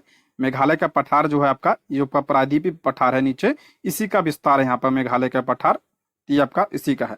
और ये ध्यान रखिए पूछा जाता है मेघालय का पठार और प्रायद्वीपीय पठार ये जो है ये किससे अलग होते हैं, तो मालदा गैप से अलग होते हैं ये, ठीक है, मालदा गैप से अलग होते हैं, ये भी ध्यान रखिएगा। नेक्स्ट, भारत सरकार के प्रथम विधि अधिकारी कौन होते हैं, भारत सरकार का प्रथम विधि अधिकारी बहुत इंपॉर्टेंट है, मैंने बताया भी है इसके बारे में। तो आपका जो आपका भारत के न्यायवादी होते हैं यानी अटॉर्नी जनरल होते हैं, ये प्रथम विधि अधिकारी या कानून अधिकारी होते हैं, ऑप्शन 20 का करेक्ट आंसर हो जाएगा। भारत सरकार का प्रथम विधि अधिकारी भारत का महान न्यायवादी होता है। और महान न्यायवादी जो है आपका किस आर्टिकल में है, तो आर्टिकल 76 में इसका उल्लेख किया गया, बहुत इंपॉर्टेंट है। भारत के सर्वोच्च कानून अधिकारी होते हैं। या जो है मुख्य कानूनी सलाहकार और भारत के सर्वोच्च न्यायालय में प्राथमिक वकील हैं। उन्हें सरकार की ओर से अधिवक्ता कहा जाता है। ठीक है, सरकार के अधिवक्ता होते हैं ये। ठीक है, और वर्तमान में कौन है, तो जनरल के वेणुगोपाल है। ठीक है, के वेणुगोपाल वर्तमान में क्या है, महान्यायवादी है। महान्यायवादी की नियुक्ति कौन करता है, राष्ट्रपति नियुक्ति करता है। ये पॉइंट भी ध्यान रखिएगा। अगला है, भारतीय चुनाव आयोग की स्थापना कब हुई थी। भारतीय चुनाव आयोग की स्थापना 25 जनवरी 1950 को हुई थी। इसलिए 25 जनवरी को कौन सा दिवस मनाया जाता है, तो मतदाता दिवस मनाया जाता है। अब पहले जो है चुनाव आयोग के जो है आयुक्त कौन थे, चुनाव आयुक्त कौन थे, तो सुकुमार सेन थे। ये पूछा गया प्रश्न है, सुकुमार सेन पहले चुनाव आयुक्त थे। ये भी ध्यान रखिएगा, मैंने कई बार बताया इसके बारे में। अगला है, निम्नलिखित में से किसका भारतीय संविधान की दूसरी अनुसूची में उल्लेख नहीं है। मोस्ट इंपॉर्टेंट है ये, दूसरी अनुसूची में। देखिए आप 12 अनुसूची जरूर ध्यान रखिएगा। ठीक है, मैंने इसको जो है लिस्ट भी दिया था मैंने आपको, तो उसको आप जरूर देखिएगा। कह रहा निम्नलिखित में से किसका भारतीय संविधान की दूसरी अनुसूची में उल्लेख नहीं है, तो दूसरी अनुसूची में प्रधानमंत्री का उल्लेख नहीं है। अच्छा, बात करें दूसरी अनुसूची में है क्या, तो दूसरी अनुसूची में इसमें भारतीय राज्य व्यवस्था के विभिन्न अधिकारी को प्राप्त वेतन, पेंशन और भत्ते का उल्लेख किया गया। इसमें इसमें क्या है, आपका वेतन और भत्ते और पेंशन वगैरह जो है दूसरी अनुसूची में है। किसके पेंशन और पेंशन और भत्ते हैं ये, तो आपका राष्ट्रपति के हैं, राज्यपाल के हैं, इसमें जो आपका लोकसभा के अध्यक्ष होता और उपाध्यक्ष होते हैं उनके हैं, राज्यों की परिषद के अध्यक्ष और उपाध्यक्ष, विधानसभा के अध्यक्ष और उपाध्यक्ष, राज्य के विधान परिषद के अध्यक्ष और उपाध्यक्ष, सुप्रीम कोर्ट के और हाई कोर्ट के न्यायाधीश के वेतन भत्ते, जो आपका सीएजी होता है, महालेखा नियंत्रक परीक्षक होता है, उसके भी वेतन और भत्ते जो है आपका इसमें शामिल है। किसमें, अनुसूची 2 में शामिल है। इसमें प्रधानमंत्री नहीं शामिल है, ध्यान रखिएगा। प्रधानमंत्री के वेतन और भत्ते की जो है होता है इसका निर्धारण संसद के द्वारा किया जाता है। ठीक है, और सभी अधिकारियों का वेतन, पेंशन भारत की संचित निधि द्वारा संचित निधि से दिया जाता है। जो आपका ये वेतन वगैरह होता है ये आपका भारत के संचित निधि जो आपका आर्टिकल 266 में है उसके द्वारा वहां से याद दिया जाता है। ये ध्यान रखिए। अगला है, भारत सरकार के किस अधिकारी को भारत की संसद की कार्यवाही में भाग लेने का अधिकार है, भले ही वह सदस्य न हो। मोस्ट इंपॉर्टेंट है ये। भारत सरकार के किस अधिकारी को भारत की संसद की कार्यवाही में भाग लेने का अधिकार है, भले ही वह सदस्य ना हो। तो ध्यान रखिए कौन है, तो आपका जो महान न्यायवादी होता है यानी अटॉर्नी जनरल, ये भाग ले सकता है संसद की कार्रवाई में। वो सदस्य नहीं होता उसका, फिर भी भाग ले सकता है, लेकिन ध्यान रखिएगा मतदान नहीं दे सकता है। ठीक है, मतदान वहां पे नहीं दे सकता, सिर्फ भाग ले सकता है। तो ऑप्शन ए इसका राइट आंसर हो जाएगा, आर्टिकल 76 में है, अभी बताया था। ठीक, नेक्स्ट है, निम्नलिखित में से किस संशोधन द्वारा मौलिक कर्तव्यों को संविधान में जोड़ा गया था। मोस्ट इंपॉर्टेंट है, मौलिक कर्तव्यों को किस संविधान संशोधन द्वारा, तो 42वें संविधान संशोधन 1976 के द्वारा इसे जोड़ा गया था। यहाँ पे देखते हैं, इंपॉर्टेंट है। मौलिक कर्तव्यों की विशेषता अब जो है किससे ली गई थी, यूएसएसआर से लिया गया। अब क्या है, ये रूस से लिया गया था, अब ये रूस है वर्तमान में। मौलिक कर्तव्य को 42वें संविधान संशोधन 1976 के द्वारा जोड़ा गया था। अगर पूछे किस भाग में जोड़ा गया था, तो भाग 4 का में जोड़ा गया था, 4A में जोड़ा गया था ये। ठीक है, और अनुच्छेद 51 भाग और अनुच्छेद दोनों ध्यान रखिएगा, 51A में जोड़ा गया था।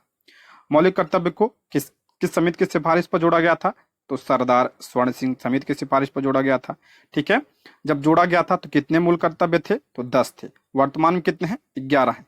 11वां मूल कर्तव्य 86वें संविधान संशोधन 2002 के द्वारा जोड़ा गया, और ये जो है किससे संबंधित है, तो बच्चों के निःशुल्क प्रारंभिक शिक्षा से संबंधित है।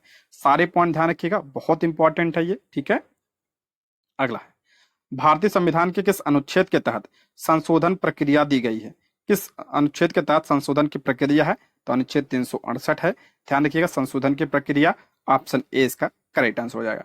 ठीक है, 368। अगर भाग पूछे तो भाग 20 में इसका उल्लेख किया गया है, आर्टिकल 368।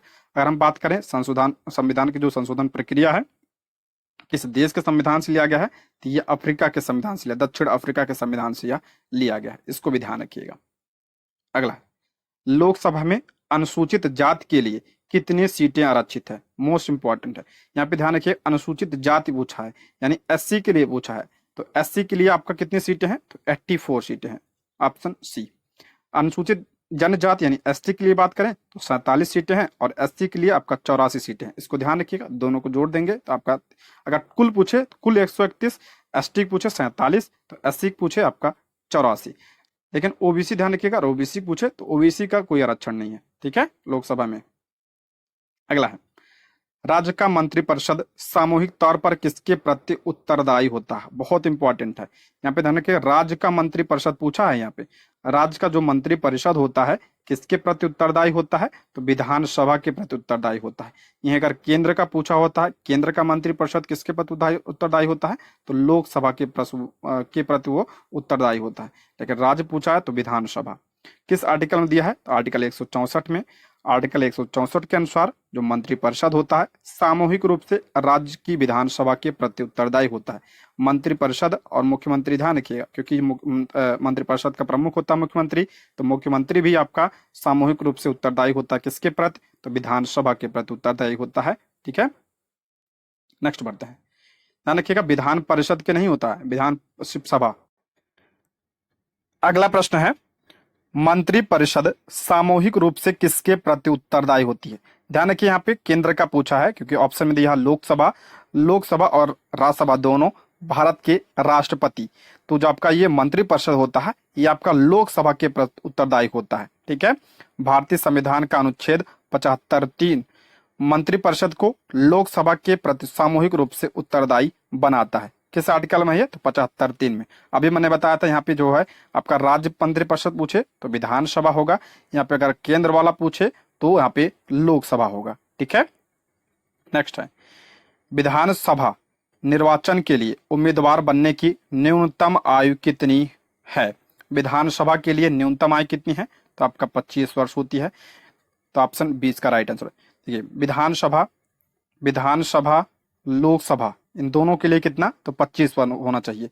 राज्यसभा के लिए कितना होना चाहिए? राज्यसभा और विधान परिषद के लिए कितना? तो 30 वर्ष होना चाहिए। राष्ट्रपति के लिए बात करते हैं तो कितना होना चाहिए न्यूनतम आयु? तो 35 वर्ष होना चाहिए, ठीक है। ये सब ध्यान रखिएगा, इंपॉर्टेंट है। मतदान के लिए 18 वर्ष होना चाहिए। अगला है, लोकसभा चुनाव में कोई प्रत्याशी अपनी जमानत खो देता है यदि उसे प्राप्त ना हो सके। लोकसभा चुनाव में कोई प्रत्याशी अपनी जमानत खो देता है, आपने सुना होगा। ये आप कब खोता है? तो ध्यान रखिएगा, वैध मतों का 1/6 जब प्राप्त न हो तब खो देता है। ऑप्शन सी इसका करेक्ट आंसर हो जाए। यहाँ पे देखते हैं, चुनाव आयोग के मुताबिक जब कोई उम्मीदवार सीट पर पड़े कुल मतों का, ये वैध मतों का, ठीक है, 1/6 यानी 16.66% वोट नहीं हासिल कर पाता है तो उसकी जमानत राशि क्या होती है? जब्त हो जाती है। लोकसभा के लिए जमानत राशि कितनी होती है? तो 25,000 रुपए जमा करवाया जाता है पहले। ये आपका किसके लिए? सामान्य वर्ग के लिए है। और ST ST के लिए आपका 12,500 रुपए है। विधानसभा चुनाव की बात करते हैं, इसके लिए जो आपका 10,000 रुपए है और ST ST के लिए 5,000 रुपए है। राष्ट्रपति और उपराष्ट्रपति चुनाव के लिए आपका कितना है? 15,000 आपका जमानत राशि है।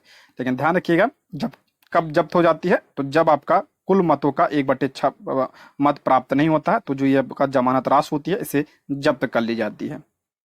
अगला है, 1992 के 74वें संशोधन अधिनियम ने भारत के संविधान में एक नया भाग जोड़ा। 74वें संविधान संशोधन अधिनियम के द्वारा संविधान में कौन सा भाग जोड़ा गया था? तो ध्यान रखिएगा, आपका 9(1) का जोड़ा गया था, यानी ऑप्शन 20 का राइट, 9(a) जोड़ा गया था। ऑप्शन 20 का करेक्ट आंसर हो जाएगा। 74वां संविधान संशोधन किससे संबंधित है? तो आपका पंचायती राज से संबंधित है। सॉरी, किससे संबंधित है? 74वां पूछ रहा है यहाँ पे, तो ये आपका नगर पालिका से संबंधित है, ठीक है। नगर पालिका से संबंधित है 74वां। 73वां की बात करते हैं तो 73वां किससे संबंधित था? ये भी 1992 में हुआ था। 73वां किससे संबंधित था? तो ये आपका ग्राम पंचायत से संबंधित था, यानी पंचायत से संबंधित था आपका ये। 74वां पूछा ये, तो ये आपका हो जाएगा नगर पालिका। यहाँ पे देखते हैं, 74वें अधिनियम ने संविधान में भाग 9(a) पेश किया है। इसमें आपका 243 से 245 में नगर पालिकाओं से यह संबंधित है, ठीक है। और ये जो अधिनियम है लागू कब हुआ था? तो 1 जून 1993 को यह लागू हुआ था। इसको भी ध्यान रखिएगा, इंपॉर्टेंट है। 73वां मैंने बताया, तो 73वां जो है इसके माध्यम से 9 जोड़ा गया था, भाग 9 जोड़ा गया था, और 74वें के माध्यम से आपका 9 का जोड़ा गया है, ठीक है। दोनों ध्यान रखिएगा। नेक्स्ट, राजद की स्थापना कब हुई थी? यानी RJD की स्थापना पूछ रहा है कब हुई थी? तो आपका हो जाएगा 1997 में पूछा गया था, TRE 3 में, ध्यान रखिएगा। ऑप्शन A इसका राइट आंसर हो जाएगा। अगला है, महात्मा गांधी तथा उनके सहयोगियों की 1942 में हुई धरपकड़ से बिहार में बहुत दंगे हुए। इसमें रेल सेवा पूर्ण रूप से ठप हो गई। उसमें अधिकतम प्रभावित जिला कौन सा था? तो मुंगेर सबसे ज्यादा प्रभावित हुआ था, ऑप्शन ए। कई बार पूछा है प्रश्न। अला, समुद्र तल से बिहार की ऊंचाई कितनी है? समुद्र तल से बिहार की ऊंचाई पूछ रहा है यहाँ पे, तो कितना है? 173 फीट है। फीट अगर में पूछे तो 173, अगर यहाँ पे पूछे मीटर में तो 53 मीटर है। दोनों ध्यान रखिएगा, ठीक है। अगला है, झारखंड बिहार से अलग कब हुआ था? सभी को पता होगा, 15 नवंबर सन 2000 को जो है आपका झारखंड अलग हो गया था बिहार से। ऑप्शन ए इसका राइट आंसर हो जाएगा। अगला है, बिहार में पटसन उद्योग की पट्टी स्थित है। पटसन उद्योग यानी जूट उद्योग की पट्टी कहाँ पे स्थित है? तो ये आपका हो जाएगा ऑप्शन बी, उत्तर पूर्वी बिहार मैदान में। ऑप्शन क्या हो जाएगा? बी इसका राइट आंसर है। इसमें कौन से जिले आते हैं? पूर्णिया, कटिहार, सहरसा, ये जो आपका पश्चिम बंगाल के साइड है जिले, वही आपका ऑप्शन बी इसका राइट आंसर। मैंने बताया था ना, जो ये आपका पूर्णिया है जूट के लिए प्रसिद्ध है, ये ऑप्शन बी। अगला है, बिहार का न्यूनतम जनसंख्या वाला जिला कौन सा है? न्यूनतम पूछ रहा है यहाँ पे, तो न्यूनतम जनसंख्या शेखपुरा की है। अगर यहाँ पे पूछे अधिकतम किसकी है, तो आपका पटना की है। तो ऑप्शन ए इसका राइट आंसर हो जाएगा। अगला है, इनमें से कौन सा जो है बिहार का राज्य पशु है? ये पता होना चाहिए आपको, तो बैल है, ठीक है। क्या है? राज्य पशु बैल है, तो ऑप्शन में नहीं है, तो ऑप्शन ई इसका राइट आंसर हो जाएगा। देखिए, बिहार का अगर बात करते हैं, पक्षी कौन सा? गौरैया।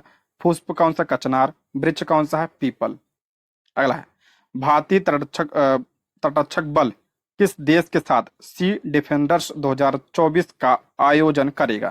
तो ये आपका सी डिफेंडर्स, ये आपका किसके बीच हुआ है? तो भारत और अमेरिका के बीच। ऑप्शन डी इसका करेक्ट आंसर हो जाएगा। ऑप्शन डी इसका राइट आंसर हो जाएगा। इसका आयोजन आपका 9 से 10 मार्च 2024 को पोर्ट ब्लेयर के तट पर इसका जो है आयोजन किया गया था। अगर हम बात करते हैं भारतीय तटरक्षक बल की, इसकी स्थापना 1977 में हुआ था। वर्तमान में इसके निदेशक कौन है? महानिदेशक राकेश पाल जी हैं। अगला है, हाल ही में अंतर्राष्ट्रीय सौर गठबंधन यानी आईएसए में कौन सा नया सदस्य बना? इंपॉर्टेंट है, ये पूछा जा सकता है ये। तो कौन सा देश बना है इसमें? तो अर्जेंटीना इसमें नया सदस्य बना है। ऑप्शन डी इसका, नहीं सॉरी, इसमें बना है पनामा। ऑप्शन ए इसका राइट आंसर, पनामा बना है इसमें, ऑप्शन ए। सेंट्रल अमेरिकी देश पनामा आधिकारिक तौर पर अंतर्राष्ट्रीय सौर गठबंधन में शामिल हो गया है, और ये आपका 97 नंबर का देश बना है, ठीक है, पनामा। और इसकी अगर बात करते हैं अंतर्राष्ट्रीय सौर गठबंधन की, इसकी स्थापना जो है 2015 में हुई थी। भारत और फ्रांस के संयुक्त प्रयास से इसकी स्थापना की गई थी, और इसमें अभी तक 116 देश जो है इसमें हस्ताक्षर कर चुके हैं। पूर्ण रूप से 97 देश हैं। अगला है, अंतर्राष्ट्रीय महिला दिवस प्रतिवर्ष कब मनाया जाता है? सभी को पता होगा, 8 मार्च को मनाया जाता है, ऑप्शन बी। अगला है, एकेडमी अवार्ड 2024 यानी ऑस्कर्स अवार्ड है में सर्वश्रेष्ठ अभिनेता का अवार्ड किसने जीता है? ऑस्कर्स में जो है सर्वश्रेष्ठ अभिनेता का अवार्ड किसने जीता है? तो किलियन मर्फी ने जीता है ओपेनहाइमर के लिए, ऑप्शन बी। अगला है, 71वें मिस वर्ल्ड का खिताब जीतने वाली क्रिस्टीना पिचकोवा किस देश की है? इंपॉर्टेंट प्रश्न है, क्योंकि ये जो है मिस वर्ल्ड जो हुआ था अब की बार, ये कहाँ पे हुआ था? भारत में इसका आयोजन किया गया था। और क्रिस्टीना पिचकोवा कहाँ की है? तो ये आपका चेक रिपब्लिक की है। ऑप्शन डी इसका करेक्ट आंसर हो जाएगा। अगला है, प्रधानमंत्री नरेंद्र मोदी ने किस राज्य में कोचरब आश्रम का उद्घाटन किया है? किस राज्य में कोचरब आश्रम का? ये आपका हो जाएगा गुजरात में। ऑप्शन सी इसका करेक्ट आंसर हो जाएगा। कोचरब आश्रम जो है, इसका निर्माण जो है, किस स्थापना सबसे पहले किसने किया था? ये आपका गांधी जी ने किया था, ऑप्शन सी। अगला, विश्व की पहली वैदिक घड़ी का उद्घाटन किस शहर में किया गया? वैदिक घड़ी, पहली वैदिक घड़ी तो उज्जैन में किया गया है। ऑप्शन ए इसका राइट आंसर हो जाए। उज्जैन की बात करते हैं, पूछा जाता है किस नदी किनारे है? तो ये आपका क्षिप्रा नदी के किनारे है। अगला है, एक्सरसाइज समुद्र लक्ष्मण भारत और किस देश के बीच आयोजित किया गया है? समुद्र लक्ष्मण ये भारत और मलेशिया के बीच में इसका आयोजन किया गया है। ऑप्शन बी इसका करेक्ट आंसर हो जाएगा। आप लोग कमेंट बॉक्स में बताइए कि जो आपका मलेशिया की राजधानी क्या है और मुद्रा क्या है, कमेंट जरूर करिएगा। और वीडियो कैसे लगी ये भी जरूर बताइएगा, ठीक है। ये रहे आज के प्रश्न। Thank you for watching.